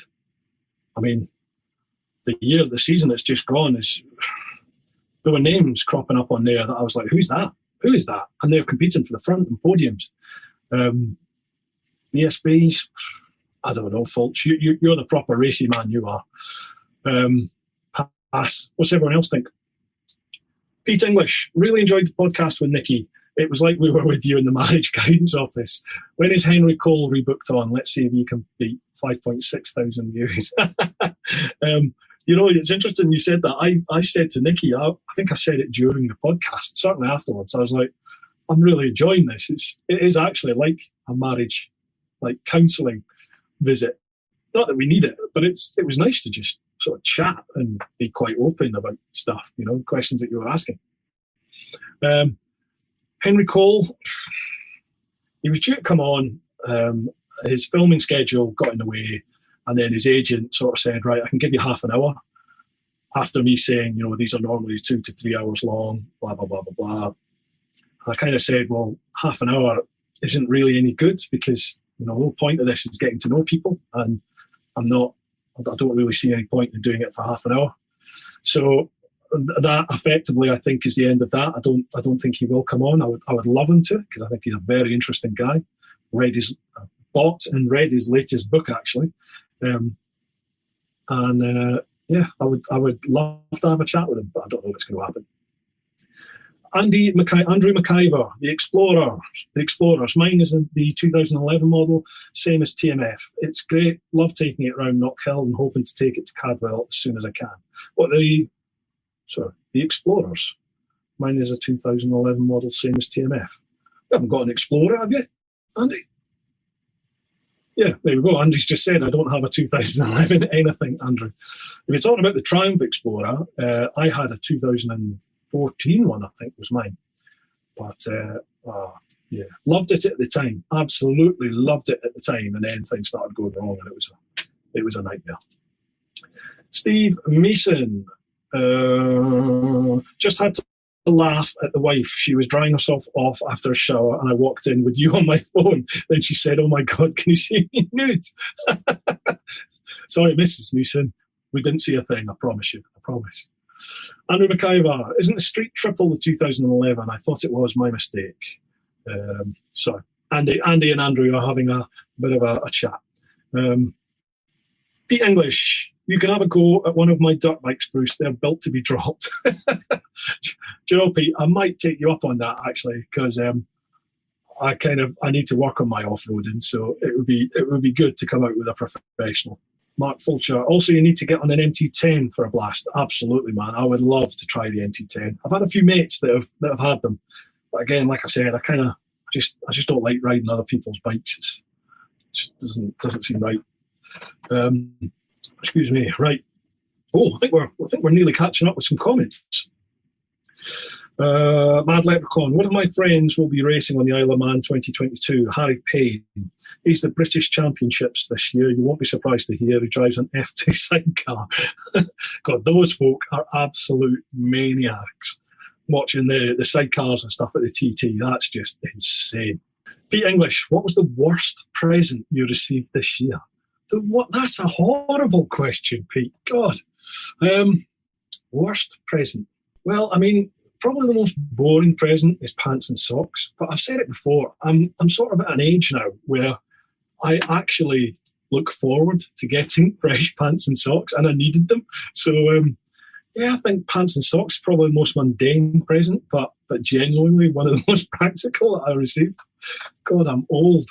Where's Gareth Barrett? TP, do you feel you got off lightly with Nikki after all the banter of Neil thingy and her seal hubby? What's that mean? I don't get that. Gareth, can you elaborate on that one, pal? I'm missing it, mate. I'm not getting it. You're gonna have to really lay that one out for me. Just Sammy, if you could have anyone past or present from Brewtime, who and why? Wow, great question. Awesome question. Do you know, I'd love to have Joe Rogan on for a chat. Genuinely would. I love listening to his podcasts. I love how open he is to other people's point of view. But at the same time, I also like, and sometimes find myself screaming at my phone when I'm listening to him, that he will stick to his own point of view, quite religiously if he thinks he's right. So, I like the fact that he stands up for himself, and I also like the fact that he is very open to other people's point of view, and he'll listen to it, and I just like the variety of sort of guests he has on. I think he'd be an interesting guy to chat to, and a funny guy to chat to. Who else would I like to have on as a guest? Billy Connolly. Love to chat with Billy Connolly. I think that would be an utter scream. Cool. Who else? Do you know, I would genuinely like to have Charlie Borman on, because I do think the bloke's an interesting guy. And okay, I know he's had film production crews as backup and stuff, but the bloke's achieved a hell of a lot, and I'd love to chat to him about some of the stuff he's done. Other people like Ben Fogel. I'd love to have a chat with Ben Fogel. I'm trying to get him on the podcast. But he's another one that, the guy has done some incredible things. You just think he's a posh bloke off the telly who lived on an island. But the guy has achieved some pretty monumental things. He's rowed across the Atlantic. And that, again, there's another brainwave coming off in my head here, but that is also something that's tickled my fancy. And will I ever do it? Probably not. But it's something that's tickled my fancy. I thought, ooh, that's a challenge. But I've got to do the cycle around the UK thing first. There's lots of people I'd love to have on. Lyndon Poskett. Lyndon's coming on at some point. We're just trying to figure out the schedule at the moment. But I have touched base with him, and he's definitely up for coming on, so that'd be great. Trying to get Johnny from the Late on the Break show. I'm trying to get him to come on as well at the moment. Again, it's just trying to find some time. I've got a couple of lads who rode around the world way back in, blimey, when was it, 2007, 2008? They did it for Bernardo's charity, Biking for Bernardo's. They actually did the proper long way round route, but they did the whole thing. They didn't miss any out. Remember the Zeeloft Gap, the long way round lot, jumped on a train and missed that bit out. Well, and the Road of Bones and stuff. Well, these two young lads themselves did everything. So I'm trying to get them on. Hopefully we can figure out a date and a time when they can come on, so that'd be great.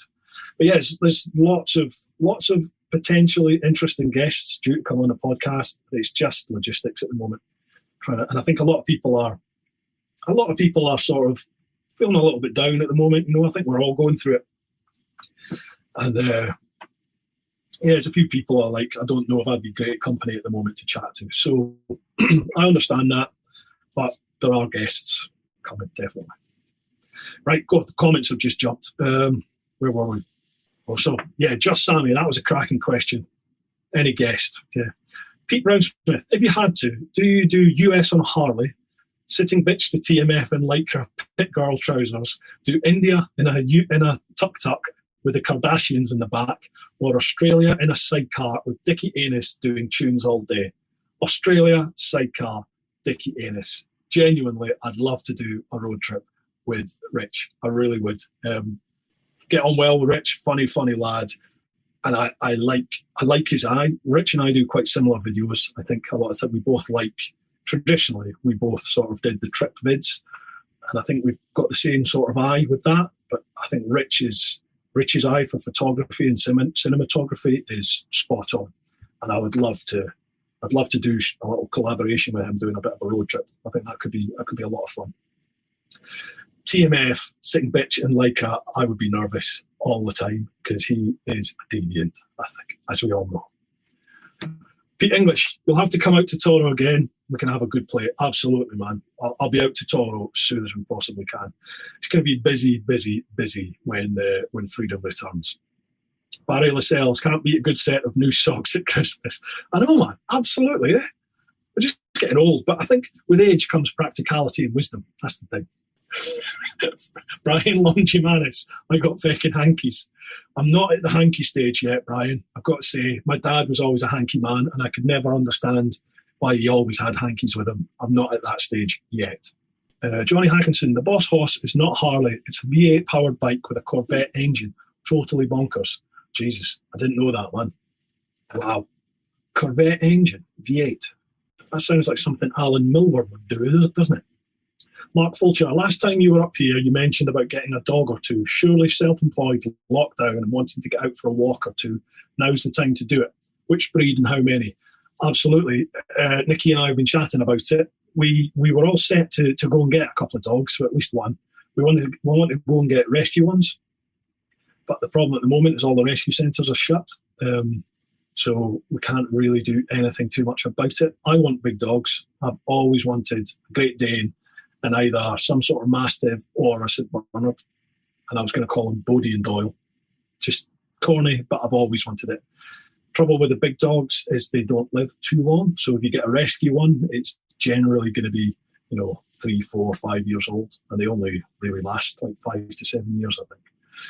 So at the moment, don't really know. To be honest, I'd be happy with any dog, but they've got to get on with cats because we've got a couple of cats. As soon as we can, then yes, that's in the pipeline. It's a difficult one again because, okay, yeah, I'm self-employed, I'm working from home, but the very nature of my job means that I'm going to be away at times. Like, I'm going to be away for 3 weeks to Norway. If I go away on tour, it's generally a minimum of a week, sometimes 2. And it's not fair of me to expect Nikki to just, like it and lump it and put up with not only me being away, but also looking after all the animals as well. So it's not quite as simple. But again, it's not the end of the world. It will happen eventually. Ben Tour, when I first heard you mention brew time, I thought it was an old ladies' tea knitting session. I don't think we're that far from it, really. We just sit around and gossip, don't we? Drinking beer. Peter Brownsmith, did you ever get any response from Itchy Boots? No, I haven't, mate. I've messaged her a few times. A couple of people have messaged me to say they've spoken with her and brought it up, but she's never replied. So, I will. Gary Whipperman, how about a clan meet at first? That we can attend BSB race meetings or something. Well, yeah, we were going to do that, Gary, weren't we? We were going to do the last round at Brands Hatch in October, but then obviously all the further COVID restrictions hit. But yeah, I think that'd be a good idea. We did a BSB meet, camp over, have some fun. Pete English, black coffee. Black coffee? No, I missed something. Sorry, Pete, I think I missed something there. Black coffee. I'm a fan of black coffee, definitely. Harley writes, I met Charlie twice, a really nice guy. Do you know, I've heard that from everyone that's met Charlie. Everybody has said that he's actually a really down-to-earth lad. So, maybe, no, it might happen. I don't know. We'll see. Johnny Hackinson, I've recommended a Brit, a blonde and a bike. I still think it would be good. Ah, yes. Sorry, Johnny. Yeah, you did, didn't you? You messaged me about that. Yeah, I've seen some of their vids. I will get on it, mate, definitely. I've had a lot of people recommend people, and I don't just want to ask someone to come on the podcast without sort of watching some vids and getting to know them a little bit first. And I just haven't had the time to, believe it or not, I just haven't had the time to sit and watch a lot of the videos for the people to see what they're like. But a few people have mentioned them. So, yeah, hopefully we can make that happen. Mark Fulcher, how's Nikki coping with no car boots to go to? She's a little bit depressed, mate. I've got to admit. The house is getting tidied up. And by that, I don't mean like in a sexist way. I mean in that Nikki is a bit of a hoarder. So her shit appears everywhere. And she's actually, because she's not adding to it at the moment, she can't go to any charity shop. She can't go to any car boots. She's actually starting to deal with the stuff that's here. So it's slowly getting tidied away, which is great. But no doubt, as soon as the car boots return, I will be living with a hoarder once again. Mad Leprechaun, before I go, a very big thank you to you for all your help over the past year, directly and indirectly. Oh, and threw down my gauntlet with the sidecar thing, and you picked it up. You accepted the challenge. Mort, thank you very much, pal. Appreciate you coming on and having a little chat and engaging with us here. Good on you. I'm glad to know it's helped. I really am. A lot of people have messaged and said that the vids and content have helped them through the last year. So that's awesome to hear, because just doing it helps me. So it's great to know that it's reciprocated, and I appreciate your support. Sidecar, yes, it will happen. I promise you, it will happen. Pete English, Ben Fogel, that would be great. Yeah, absolutely, mate. I would love to have a chat with him. I've DM'd him a few times on Instagram and not had any responses yet. So people, if you're out there, DM him, mention this, try and tag us up if you would, because if he thinks people want him on there, you never know. He or his agent or whoever handles the social media, they may well go, okay, might be a good idea here. The Explorers, get Charlie Borman on a podcast. Yeah, I would love to. Again, same thing. I would love to get him on. I have messaged him a couple of times. No reply as yet. Gareth Barrett, no best, as in Mrs. Black Rifle Coffee. You mentioned more than once you'd like her to join on Around the World. Did Nikki give you a grief over that? No, she's not actually. Nikki's good as gold. Yeah, how could I forget Noel?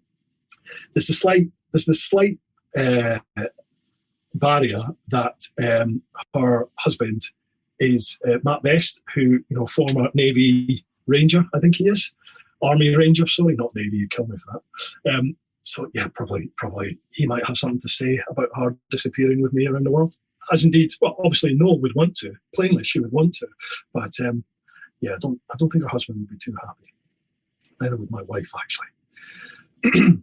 Ventura, what about some patrons as guests? They would be low rate. Well, again, yeah, I want to do that. I would love to do something like that, but I'd rather do it in person. So what I'd like to do is when we do, when freedom returns and we can get out and we can do the clan-only ride-outs and meetups, is the first one, the only one we've done so far with the pheasant situation. We stayed overnight in a hotel. So the idea would be to bring the mics, the podcast stuff with me, and then we could get a couple of us together and sit and have some beers and a chat with the mics, and do like a podcast in the hotel room type of thing, just to chat and do it that way.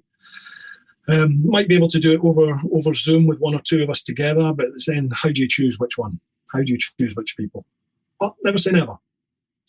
Patron camping trip, Mark Monday, patron camping trip. No, that not that sort, TMF. I think that would be a good idea. Yeah, we do one of the clan meetups or ride-outs, and we do a sort of camping version of it. Where's the Explorers gone? Ah, there we go. The Explorers. He was really polite and approachable. I saw him at Clackett Lane Services. Like a dick when I saw him, I said, "You're Charlie Borman." You must get that loads though, eh? Loads of people must sort of look at him funny or come up and chat or totally freeze in front of him. But I've heard he's a great guy.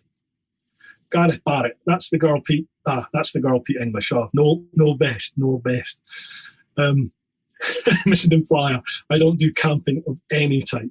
Yeah, he doesn't. When he came and did the Wild Bad Weekend at Rich's thing a couple of years ago, everyone else is camping in a field. TMF, no. Hotel, taxi, to and from the venue. That's the way to travel. That is the way to do it. Steve Sherlock, another heavy question. Sorry, but a bottle of port and half a bottle of gin at Daisy's birthday. Can you recall a memorable moment that repeats from your many journeys on the bike? Oh, wow. There's quite a few actually, but I remember there was one that struck me once was it only happened once, didn't it? I was in, going to sound all windswept and interesting here. I was in Timor, West Timor. So I was on my way to the border to cross into East Timor before I headed down to Australia. And I remember going through this amazing forest on the road, beautiful road, really nice surface, great twisty, beautiful biking road, fantastic. And it sort of went up a little bit. It reminded me a little bit of like the Picos almost. But if you imagine the Picos with rainforest, really lush green. But when you go up in the mountains and the Picos and then it opens up and you have these beautiful vistas of the sort of valley and land below, it was like that. And I remember just looking out. I think I've taken a picture of it. I think it will be somewhere on the TeapotOne Facebook page. I'll dig the picture out and I'll post it up on Facebook again. I'll repost it. But I remember the look, the picture, the view of the sort of land below. It was like prehistoric. It really struck me that I just thought you would expect like a Tyrannosaurus Rex or a Brontosaurus or something to come wandering through those woods, or a pterodactyl to fly towards me. It was just an amazingly like natural sight. It was incredible. It's hard to put into words, but that stayed with me. Things like the off-roady bit in Laos when I went down the road that I thought was a road, but they hadn't built it yet. Some of the toughest times I've ever spent, on a bike or off a bike, physically and mentally. But I'm so glad I did it, just because, would I ever put myself in that situation again? I don't know. I don't know if I'll ever be faced with that again. But at the time, it was just, not knowing where I was going, not knowing what was ahead of me, knowing that behind me was really too much for me to turn around by that point. I was like, I'm committed. I've got to keep going. But I didn't know how far civilization was. I was running out of fuel, started crashing the bike, got held up at gunpoint by some villagers who were trying to protect me from drug smugglers. There was just all sorts of stuff happening, and it's those memories definitely stick in your mind.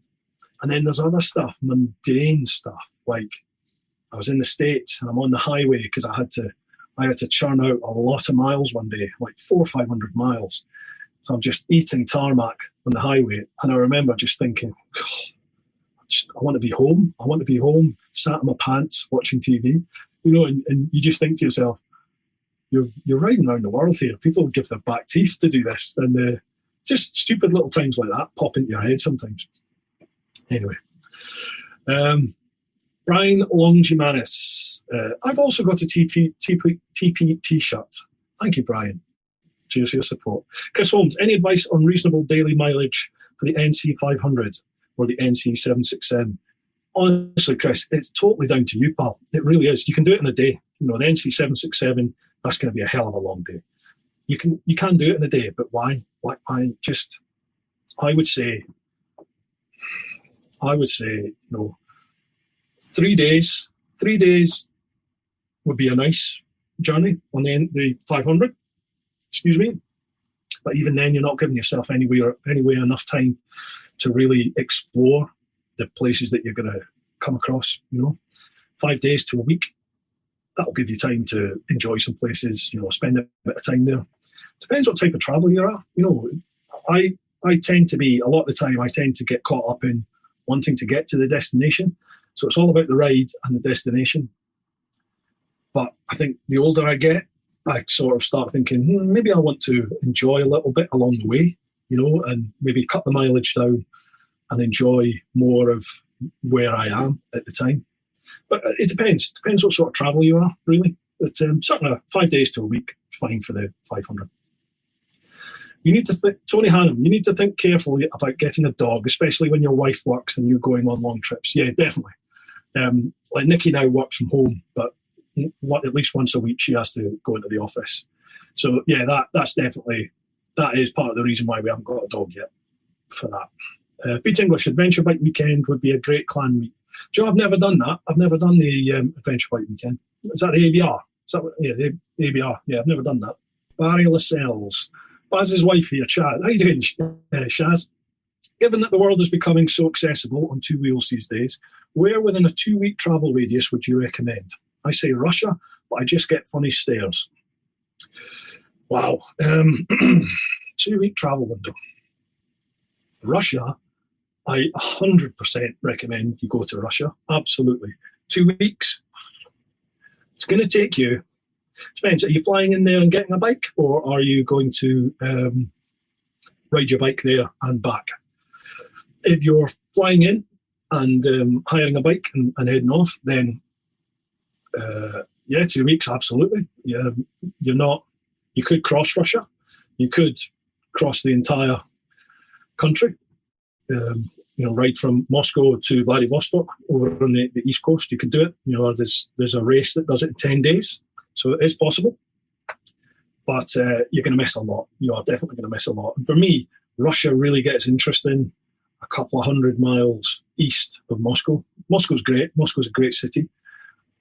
But Russia really comes alive as you head east. And I've only done the bottom part where the road is. If you go north off of the road, then that's going to be real Russia, but you're going to be proper remote. If you like off-roading, definitely do that sort of thing.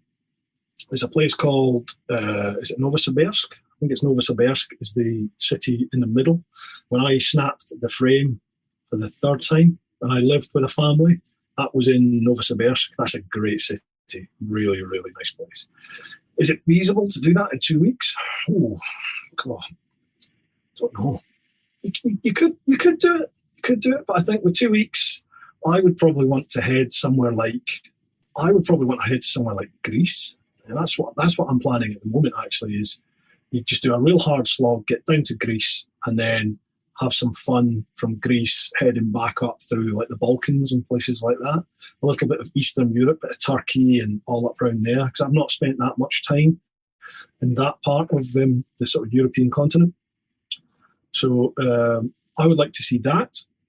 If you don't want to be quite as adventurous, a good 2-week road trip around Spain. Spain's got a lot to offer on the bike. Spain and Portugal. You could ride down, cross to Morocco, and do some time down in Morocco. There's so much to see. Honestly, there's so much to see. If you're going to do fly ride, then you pop to the States. You could fly to Ecuador. Ecuador's a great country. You're pushing a boat out here, I appreciate, but Ecuador's a fantastic riding country. It really is. And there's a company that I met when I was on my trip. I don't know if they're still going. I think they were called Ecuador Bike Rentals or something like that. Funnily enough, they did rental bike tours. But they were based in Quito, Quito, in Ecuador. And the roads in there, I was gobsmacked at how good they were. They were fantastic riding roads, beautiful surface. There's probably a lot of off-road in there as well. But definitely 2 weeks is more than long enough. I know a guy in the old build that basically is working his way around the world, literally by I think he'd take 2 or 3 weeks every year, and he would just fly to a place. He would do as much as he could in that time, mark where he finished, fly back, and then the next year he'd go to where he left off. He just does it in stages. Lots of people out there can't afford the time or the money to take a year or 2 years off their life, really, to go and do the dream trip. So that's how they do it. They break it down into little bite-sized chunks. Nothing wrong with that. Right, sorry. Where are we? Cheers for that one, Chaz. That's a good question. Mark Fulcher. If she's tidying it all away, surely there's going to be room for another bike in the stable then. There might be room, but there's certainly no money in the bank for it. That's the problem, pal. Gareth Barrett. Love the idea of the sidecar. Get a boy band back together with challenges, taking turns and riding, and pillion or passenger. Be a riot. That's a good idea, actually. Chopsy, TMF, Dickie, if you're watching. We keep talking about our next sort of group challenge, don't we? Sidecar thing could be a good idea. Mark Fulcher. Oh, and for your info, I'm reminding Dom Herbert about that pillion lap at the TT you agreed to. Can't wait to hear you screaming on the back down Bray Hill. Do you know, he messaged me actually when they said the TT wasn't happening this year. He did a post on Instagram, and I commented along the lines of, "Oh, that's a shame. That'd be a shame. I was looking forward to that pillion lap." And he messaged me back and said, "I've not forgotten. There's always the year after." So hopefully that will happen. Scare the crap out of me, but yeah, hopefully that will happen. Roger White. Sean Conway could be another. I've messaged Sean again a couple of times. Sean is an utter maniac, if you've not heard of him. He's on Instagram. And he did the world's longest triathlon, where he cycled, swam, and ran around the UK. Phenomenal.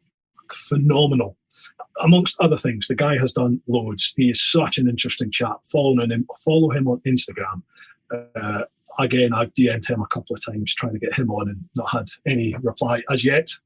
But, patience and commitment, maybe we'll get there. Ventura, sounds an awesome idea. The Patreon chats in a locked hotel room. What could go wrong? Chris Murphy, clan meetup, motocast, like you did with Mr. Fish. Definitely. There's some practical restrictions on that.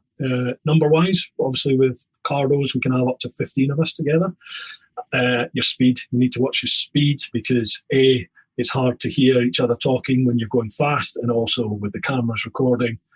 You've probably noticed in my vids, slow down a lot. I don't like to show speeding when I'm on the camera too much anymore, for obvious reasons. So it can impact on the ride a little bit, but if everyone's up for it, we could certainly do something like that. Johnny Hackinson, have to train the lizard. No worries, pal, no worries. Where are we? God, the questions have just jumped again. Mad Leprechaun, Pete English, love that idea. Hope to have my new bike by then. Or is this the group sidecar challenge? God, I think we've started something here. Gareth Barrett, have you heard about the Welsh 360? Saw a brief map and looks terrific and more manageable for us Southerners. What are the plans for chicken strips now in 2021? Welsh 360? No, I've not seen that actually. Good idea. Some great roads. Chicken strips, for those that don't know, is my sort of touring arm of TeapotOne. I have no plans at all for any of my own tours in 2021 at the moment. I don't see any point in planning anything. It takes a lot of time, a lot of commitment. It's a logistical nightmare when things like last year happened. I had 5 tours, all bought, paid for, and then everything happened here. So you then, I'm trying to give people money back. You've got to try and get the money back off the ferry companies, sometimes off of hotels. Not all the hotels will allow you to pay when you get there. Sometimes to block book the rooms, you have to pay up front. So, yeah, there's like a big sort of logistical supply chain that can get involved, and it's just and then trying to track who you've given refunds to. Some people didn't want refunds; they wanted to keep it till this year. In the end, I just gave everybody their money back. So this year, because there's so many unknowns, because of the TV show, because of I don't know what's happening this year yet. So I've decided I'm not going to plan any of my own trips, but what I want to do is what I just did to the Canaries in December is probably piggyback off the likes of Canary Moto Tours and Toro Adventure. So we could just organise tours that I'll come away with you, but we'll do tours through them to the Canaries, to Slovenia, Croatia, Austria, Italy, places like that. And then with Toro, can do tours to Spain, Portugal, Morocco. So effectively, it's their tour, and I'm just there with you, and I'll be filming it and that sort of stuff. So that's just a lot easier to do. Obviously, I don't make the same amount of money out of that, but it's still content, and it's a chance to get away with people and have some fun. So I think that's probably more likely what I'll do this year. We'll see.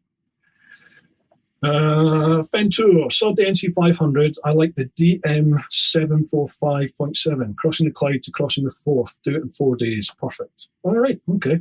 Johnny Hackinson. I did the NC500 in a day, 2018. I have to go back this year, hopefully, and spend more time. Yeah. I mean, it's possible. Definitely it's possible. I did it on one of my vids, didn't I? But you miss a lot. You definitely miss a lot, and it's a slog. Pete English. Really do hope Richie's Wild Bad Weekend 21 will happen this year. It was bloody fantastic in 2019. It was, man. That's where we met, wasn't it? Yeah, fantastic. I really do hope it does happen. If any of you haven't experienced it yet, it's well worth doing. The Wild Bad Weekenders. It's a lot of money as an outlay. You first look at it and you think, God, that's a lot of money. You'd be amazed. You'd be amazed at what Rich and his troupe lay on for you when you get there. Great big marquee, non-stop entertainment, food's all included. The beer's not. Obviously, you have to pay for your beer. There's a big joint ride out. There's loads of prizes. It's a riot. It's literally Friday to Sunday, non-stop fun. Well worth trying. So hopefully, fingers crossed, that will happen this year. Steve Sherlock. Oh, where's it gone? Loving the stream session, Bruce. Well done, pal. Happy 2021 to you and everyone in the plan. Live your life. Thank you very much, Steve. And you, pal. I hope 2021 brings you a bit more happiness and joy than 2020 did. Maybe you had a good time in 2020, who knows? But thanks very much for that. Appreciate your support. The Explorers. Has anyone on here done the Road of Bones in Russia? Well up there on my bucket list. I've not, no. The Road of Bones is a contentious issue because, correct me if I'm wrong, but I'm pretty sure I'm not, because I've spoken to a lot of people in the know here about it.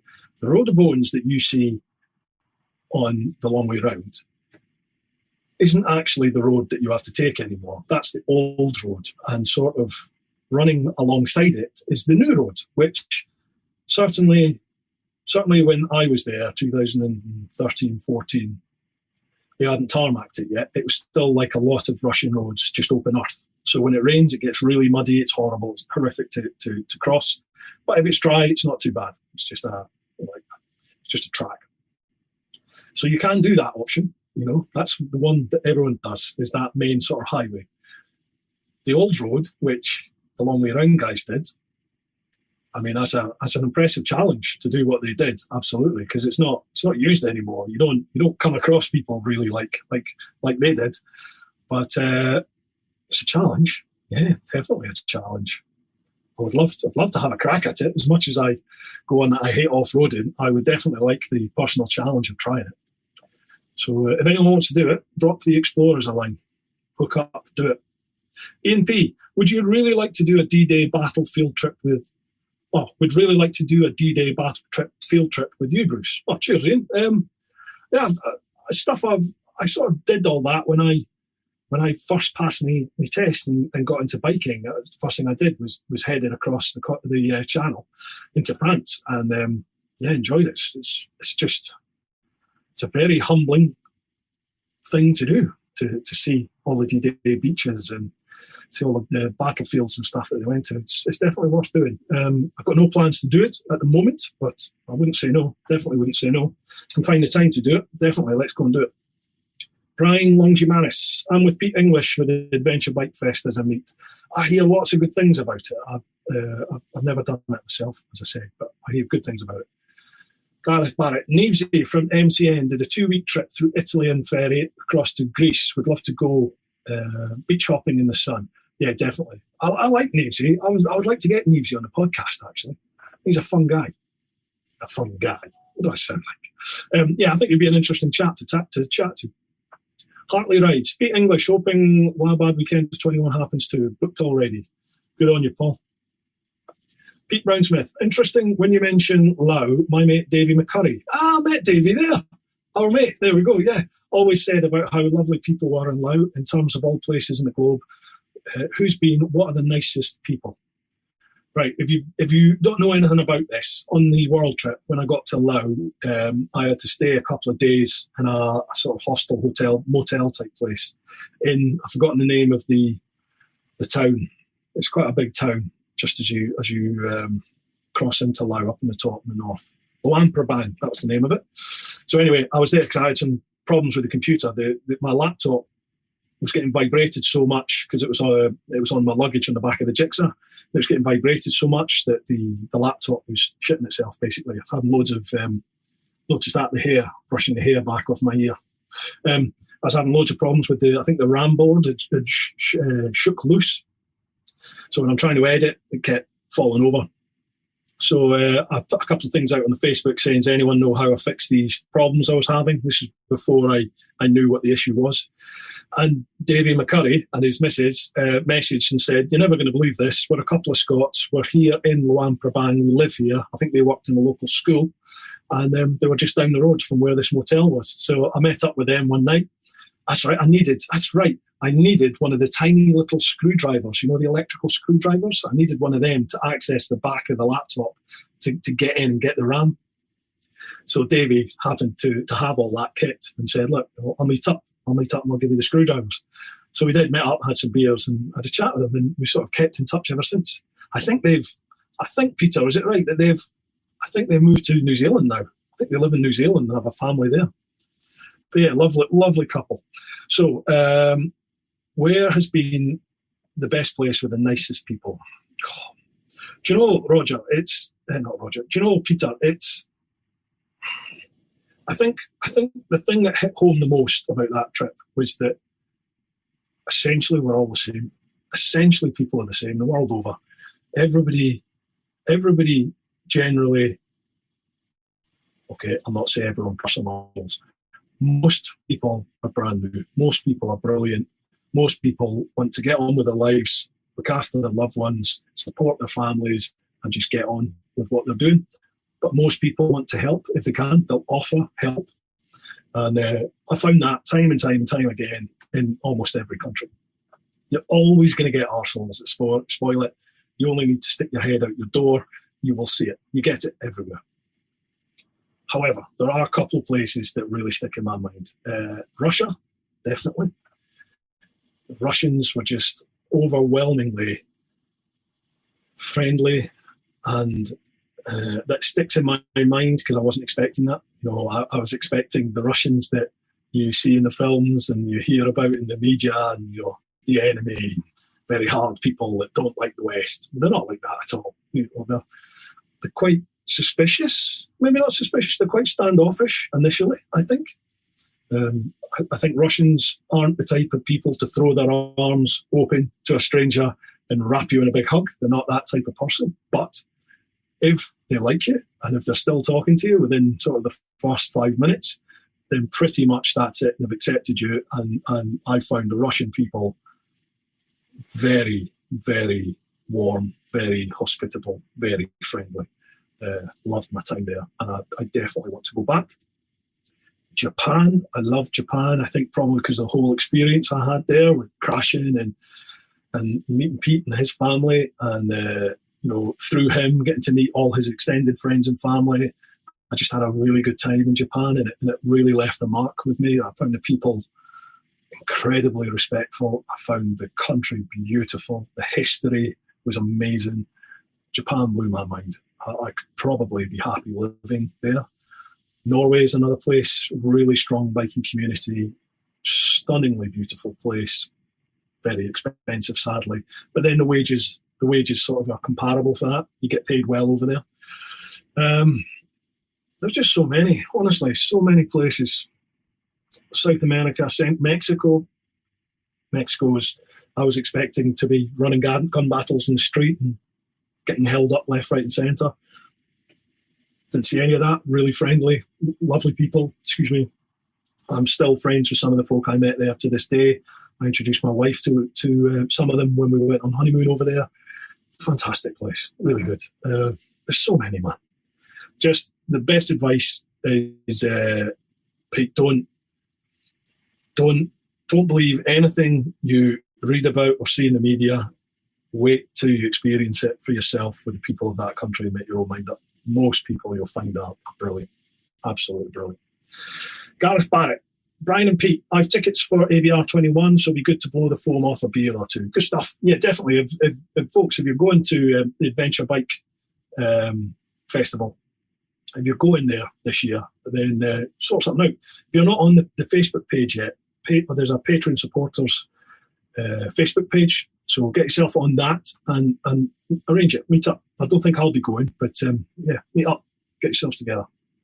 Essendon Flyer, use the code TMF and get a discount on your ABR Festival tickets. I'll see you there. I shall be camping. Seriously, Andy, you're going. Good man. Good on you. Don't worry about the plug, pal. Good stuff. Yeah, so use TMF as your code and you'll get a discount. Nice one, man. Well, have a good time, lads and lassies. Hartley Rides. So this has been held for review. What have you said, Paul?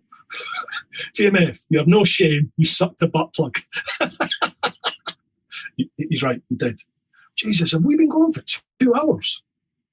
Holy crap. Sorry, folks. I've bored you stupid for 2 hours. Didn't realise it was that long. Is that posh camping TMF? Roger White. Yeah, he'll be glamping, obviously. Right, where is it? When Alex Warren, when will you be in Ireland? Alex, I wanted to do Ireland last year, but obviously couldn't. As soon as we're allowed, man. There's so many places that I want to get to, but Ireland's been there in the back of my mind as somewhere that I've got to do. So I'll get there as soon as I can this year, all going well. Eric Wheatcroft, ABR hopefully will happen this year. It's going to be bigger and better than previous years. It should be mega. Honestly, I think events like that, if they go ahead this year, are just going to be fantastic environments to be at because everyone is just going to want to party. It's going to be such a great atmosphere. Roger White, I heard someone used a motorhome at Wild Bad Weekend on 19. What a wanker. Who is that? Who used the motorhome? Mad Like, probably Rich. No, was Rich in a motorhome or was he in a tent? I can't remember. Mad Leprechaun, no, I'm getting a new solo motorbike, BMW R1250 GSA, 40th anniversary, and I can't wait even if I'm not allowed to ride it. It'll just look good in the garage, Matt. Roger White, Welsh 360, I'm looking at that as I type this. Also an extended route too. I might start doing some Welsh tours and offer training too. Yeah, because Roger does the ROSPA stuff. Roger was on the Big Little Adventure that Rich and Mr. Fish and I did. Well, when John and I went down into Wales and we met up at the, what was the calf? Owl's Nest. When we met up at the Owl's Nest, Roger was amongst that group there. Yeah, if you're going to do something like that, Rog, let us know, mate. And if I can help with promoting any of it, then I will, definitely. 24 Charlie. Hi, Chief. Hello from myself and Helen. Do you allocate a day off with the missus? God. Do you know, I need to spend more time. Like Nikki and I need to spend more time together, to be honest. We started spending the evenings together a lot more than we did because I was just permanently up here editing and she'd be doing her thing. But now really, I said it before, like chase on two wheels. When it hits 6 o'clock, Monday to Friday, hits 6, he draws a line and that's him finished. And I'm trying to get into that habit of having defined hours. But what I'm finding hard at the moment is that I'm staying now because I'm sort of stopping work and I'm downstairs from 6 onwards. I end up sitting in front of the TV till 1 or 2 in the morning, and then I'm late getting up for the next day. So I need to get out of that habit. But we are spending more time together and sort of concentrating on that.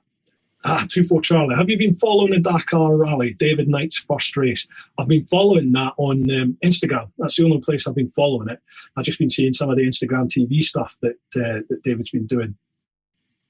Looks mental. That Dakar just, it's mind-blowing, isn't it? You look at lads doing 100 odd miles an hour over the soft sand, and then they come off and they brush themselves down and get up again. That's crazy. But yeah, that's proper hardcore, that. Mark Fulcher, if you were given the ability to go back and repeat any day of your life all over again, what would it be? Oh, wow. Wow. If you're given the ability to go back and repeat any day of your life all over again, what would it be? That is a proper Pete. Pete, he has done you there. Fulch has proper done you with that question. I am going to get all the blokes out there are going to be throwing things at their TVs or the phones if they're listening to the podcast. I'm going to say this, and I'm almost shocking myself and ashamed of myself here. My wedding day was a fantastic day. Genuinely was. And not in a bad way. I wasn't expecting it to be as good as it was, because I just thought, it's Nikki's day, it's the wife's day. I make up numbers, I turn up, really, But it genuinely was a fantastic day. I loved every second of it. So, I'd like to do that again. I've just been struck off the man list, haven't I? I just realised, 24 Charlie, is that you, Paul? Is that Paul? You change your username? Your missus is Helen. If it's not, I do apologise. Right, where was I? Yeah, Fen Tour. Too much beer here. I'm going to try for an intelligent question or comment. Right, what road in the UK, A or B road, is the best, your favourite? Oh, now, contentious issue, because there will be lots of opinions here.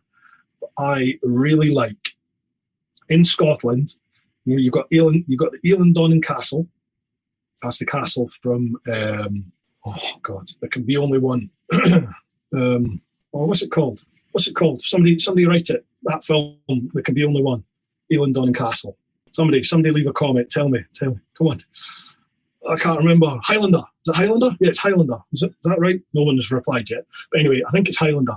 Now, that road that runs sort of west to east past Elandonnan, just past Elandonnan, you can head north. There's a junction in the road. That road from there, basically all the way to the top of the mainland, runs all the way up the west. That's fantastic. I love that section of road. So much fun. Can't remember the road name, but whatever that road is. I think it's a combination of a lot of different roads, but it is an amazing route. Stunning. Who was that? That was Fen Tour, wasn't it? Yeah, cheers for that, Martin. Simon Beale, a clan meet up at the Ball Door. Oh, man, I've done the Ball Door. That is insane. I did the Ball Door at Magna Core, and I saw some mental, they were either French or Italian or both, but these guys revved a great big V8 engine on the back of a flatbed truck. They revved it so much it burst into flames, and then they set fire to a moped. And this lunatic got on the moped and rode it around the grandstand. So bear in mind, this is now like pitch black at night. So the guys, the racers are out there riding around doing the Ball Door 24-hour enduro race. So they're in the pitch black riding their motorbikes. And then just out the side of their eye, they're going to see this fireball, this moped on fire, careering around the stands. Well, that's going to put you off a little bit. But that sums up what the Ball Door is like. It is a mental party. Great fun. I'm up for that, Simon. Definitely. You don't need to ask twice. Pete English at 24 Charlie. Whoop, whoop. Simo and Helen. It was, Paul. How you doing, guys? Oh, we go. Pete English. Austin Vince would be another great guest on the podcast. Yeah, he would actually. Austin would be a lot of fun. I think Austin had COVID, or he wasn't particularly well. So I sort of eased off asking him or his missus, Lewis. Austin and Lewis, I think they both had COVID. Well, they weren't very, very well over sort of Christmas time. But yeah, I'd love to get both of them on the podcast for a chat. They are sort of the overland greats, if you've never heard of them. The Mad Leprechaun, night, one and all. It's been fun. Thank you, Bruce. Cheers, Mark. Thank you very much for your contributions here, mate, and having a chat. Peter Brownsmith. Yeah, Bruce, Davey and Julianne are now in New Zealand. They now have a wee kid, Rory, and living a great life. If you're never in New Zealand on a tour, give them a shout. Yeah, that's the couple that I met in Loam Prabang in Laos. Yeah, great stuff. I will do. New Zealand's another place I'd love to get to. Terry Wright, I'm off now, Bruce. Love the stream. Would love to see a Patreon live on Facebook where we can join the cam stream, etc. I think it would be a right laugh. Keep up the good work, bud. Cheers, Terry. Thank you very much, buddy. I'll try and organise something like that. It's a bit of a logistical nightmare, but I'll see what I could do. Brian Longimanis, Bruce, loved the live chat. Top bloke, thanks. Cheers now. Pete English, Roger White, Motorhome. What's that? Oh, I'm missing something there. Johnny Hackinson, Bruce, keep going. I still have more beer. Do you know, I brought up 5 beers here, thinking, I'll get through them. I'm still on my first one. Stitch, despite your earlier concerns, I believe this live stream went quite well, Bruce. Let's do this again. Excellent. Good. I'm glad you've enjoyed it, man. Cool. Hello, wife. I've still got 4 here, right, because I've not finished my first one yet. Thank you, wife. Everyone says hello. Hi, everyone. Hello, everyone, she says. Cool, excellent, Stitch. Glad you enjoyed it, pal. Pete English, I'm sure I've asked that before, and you said wedding day then. Oh, is that about the best day? Listened and flyer, wedding day, soft twat. Thanks, Andy. 2-4 Charlie. Cheers, Pete. Sat here with that lovely chocolate wine. Oh, man. Yeah, Pete English's chocolate wine is fantastic. Glad you're enjoying it, Simo. Sorry, Pat, I didn't recognise with your 2-4 Charlie sort of tag name there. We must have changed that recently. Mark Fulcher, your wedding was awesome, mate. I was banjoed. Yeah, me too. Free beer, a lot of free beer, a lot of fun. Pete Brownsmith, Highlander. Cheers, pal. Thank you. Yeah, I got there in the end. Ventura, near Kyle of Lochalsh. Yeah, that's the road. That's the road I was telling you about, near Elandon and Castle. Yeah, that's the one. Everyone's shouting Highlander now. I've just caught up with all the comments.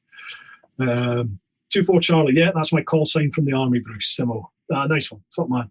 Hope you're doing well, pal. Good to hear from you and Helen. Harley rides. Agree with your choice of road from the A87 up. Yeah, it's just awesome. That whole sequence of roads that just, I think it's part of the NC 500. It just all goes up the west of Scotland. Awesome. Gary Taylor, Pete English. If you're off down Adventure Bike Weekend, can I ride down with you? I live just down the road from you. I'm meeting Brian down there. Awesome. Yeah, aye, folks, feel free, honestly, if you get yourselves either on Patreon or on the Patreon Facebook page, sort yourselves out there, get yourselves some sort of logistics and do a meet-up at the Adventure Bike Festival. You never know, I might end up there. I don't know at the moment. I've got no plans to do it, but if we're going to have a party, I might come. 2-4 Charlie, looking forward to Lyndon Poskett. He's a top bloke. Amazing what he's achieved. Yeah, absolutely. Yeah, I'm dying to get him on for a chat. So he's up for it. He said he's up for it, definitely. So hopefully it'll happen. I'm sorry, there's a lot of people having a wee chat. False neutral. Hello, Mrs. Sart. Everyone's saying hello, Mrs. T. Right, awesome. Right, folks, I think we've been going for 2 hours, 11 minutes so far. That's insane. I'm really sorry if I've bored you. For me, it's flown by. I was sort of expecting I'd have to fill with a lot of my own conversation, but the questions have been great. They've been coming thick and fast. So I think we'll finish off the questions and then we can let you all get on with your lives, whatever it is you're doing. Ventura, damn super fun live chat this evening. Thank you, Bruce. Ideal, keeping away the lockdown blues. Time to have a... What? Cheers. Nice one, Martin. Thanks, man. Hope you're keeping well. And I hope whenever your Energy Carabelle is delivered, that you enjoy it as much as you did on the test ride, mate. If you've not checked out Martin's test ride, he is on YouTube. Ventour, just search Ventour on YouTube and you'll see it there. Peter Brownsmith, first beer, a poor show for a Scotsman. As an adopted Scotsman, I'm 7 beers down, still with the leftovers of a 3-litre Jack Daniel bottle and Coke and wine to go. The fitness show can restart tomorrow. Jeez, man. God. I used to drink a lot. Now, I don't. Yeah, still my first beer, and I think I'm probably halfway through a can. That's a bad show. However, in my defence, I think it was Christmas Eve. Yeah, it was Christmas Eve. Someone had bought me not a proper man-sized bottle of, oh God, what whiskey was it?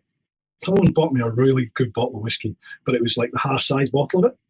Not a hip flask-sized bottle, but, you know, that big rather than that big. So I thought I'll fancy a nip. Oh, Dalmore, was it Dalmore? Can't remember. Anyway, I thought I'll have a wee nip. I finished the whole bottle myself in like 4 hours, and I thought, oh my god, I'm going to go to bed before I become paralytic, but I'm going to pay for this in the morning. I was bright and breezy the next day. I was probably still steaming, but Jura, thank you. Mrs. Teapot's just come in. A bottle of Jura, and yeah, it was lovely. Really, really nice whiskey, that. But yeah, tonight's been a poor show. I'm sorry about that. Steve Sherlock, do you have a vid of the Highlander Road, pal? Yeah, if you go on the YouTube channel and you look at the Around the UK series, I think it's day 3. I think it's day 3 or day 4. When I did Scotland in a day, it's on that. So I think, yeah, pretty sure it's on. Yeah, it is on that. It's on that. So it's from Elon Donnan up. Brian Longimanis, night all, was great, Bruce. Let's do it again sometime. Cheers, Brian. Glad you enjoyed it, mate. TMF, get down to the ABR Festival, Bruce. Oh, and use the code TMF for your discount on the ticket price. I will do, mate. No problem at all. Cheers to that. Yeah, if I come, I will do, and it'll be good. Sounds like there's going to be a lot of people there. Simon Beale, what's the Patreon Facebook page? If you just go on Facebook and type in TeapotOne supporters, it'll come up there. You have to input a little, there's a question. I think it's something like, what is the super secret Facebook? What is the super secret password? Something like that. Either don't type anything or just type anything you like, hit submit, and I manually approve the request anyway.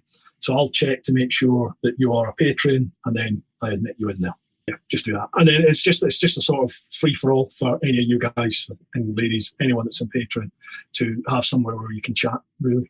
Where are we? John Gore, very enjoyed the stream, Bruce. Cheers, John, glad you enjoyed it. Roger, well done, Bruce, and all beast Bruce tomorrow. Yes, back to fitness tomorrow, so get yourself at TeapotOne Insta, onto my stories, and I will tag everyone that wants to be involved and all those who are currently involved. Hashtag Trim Teapot, hashtag Beast Bruce.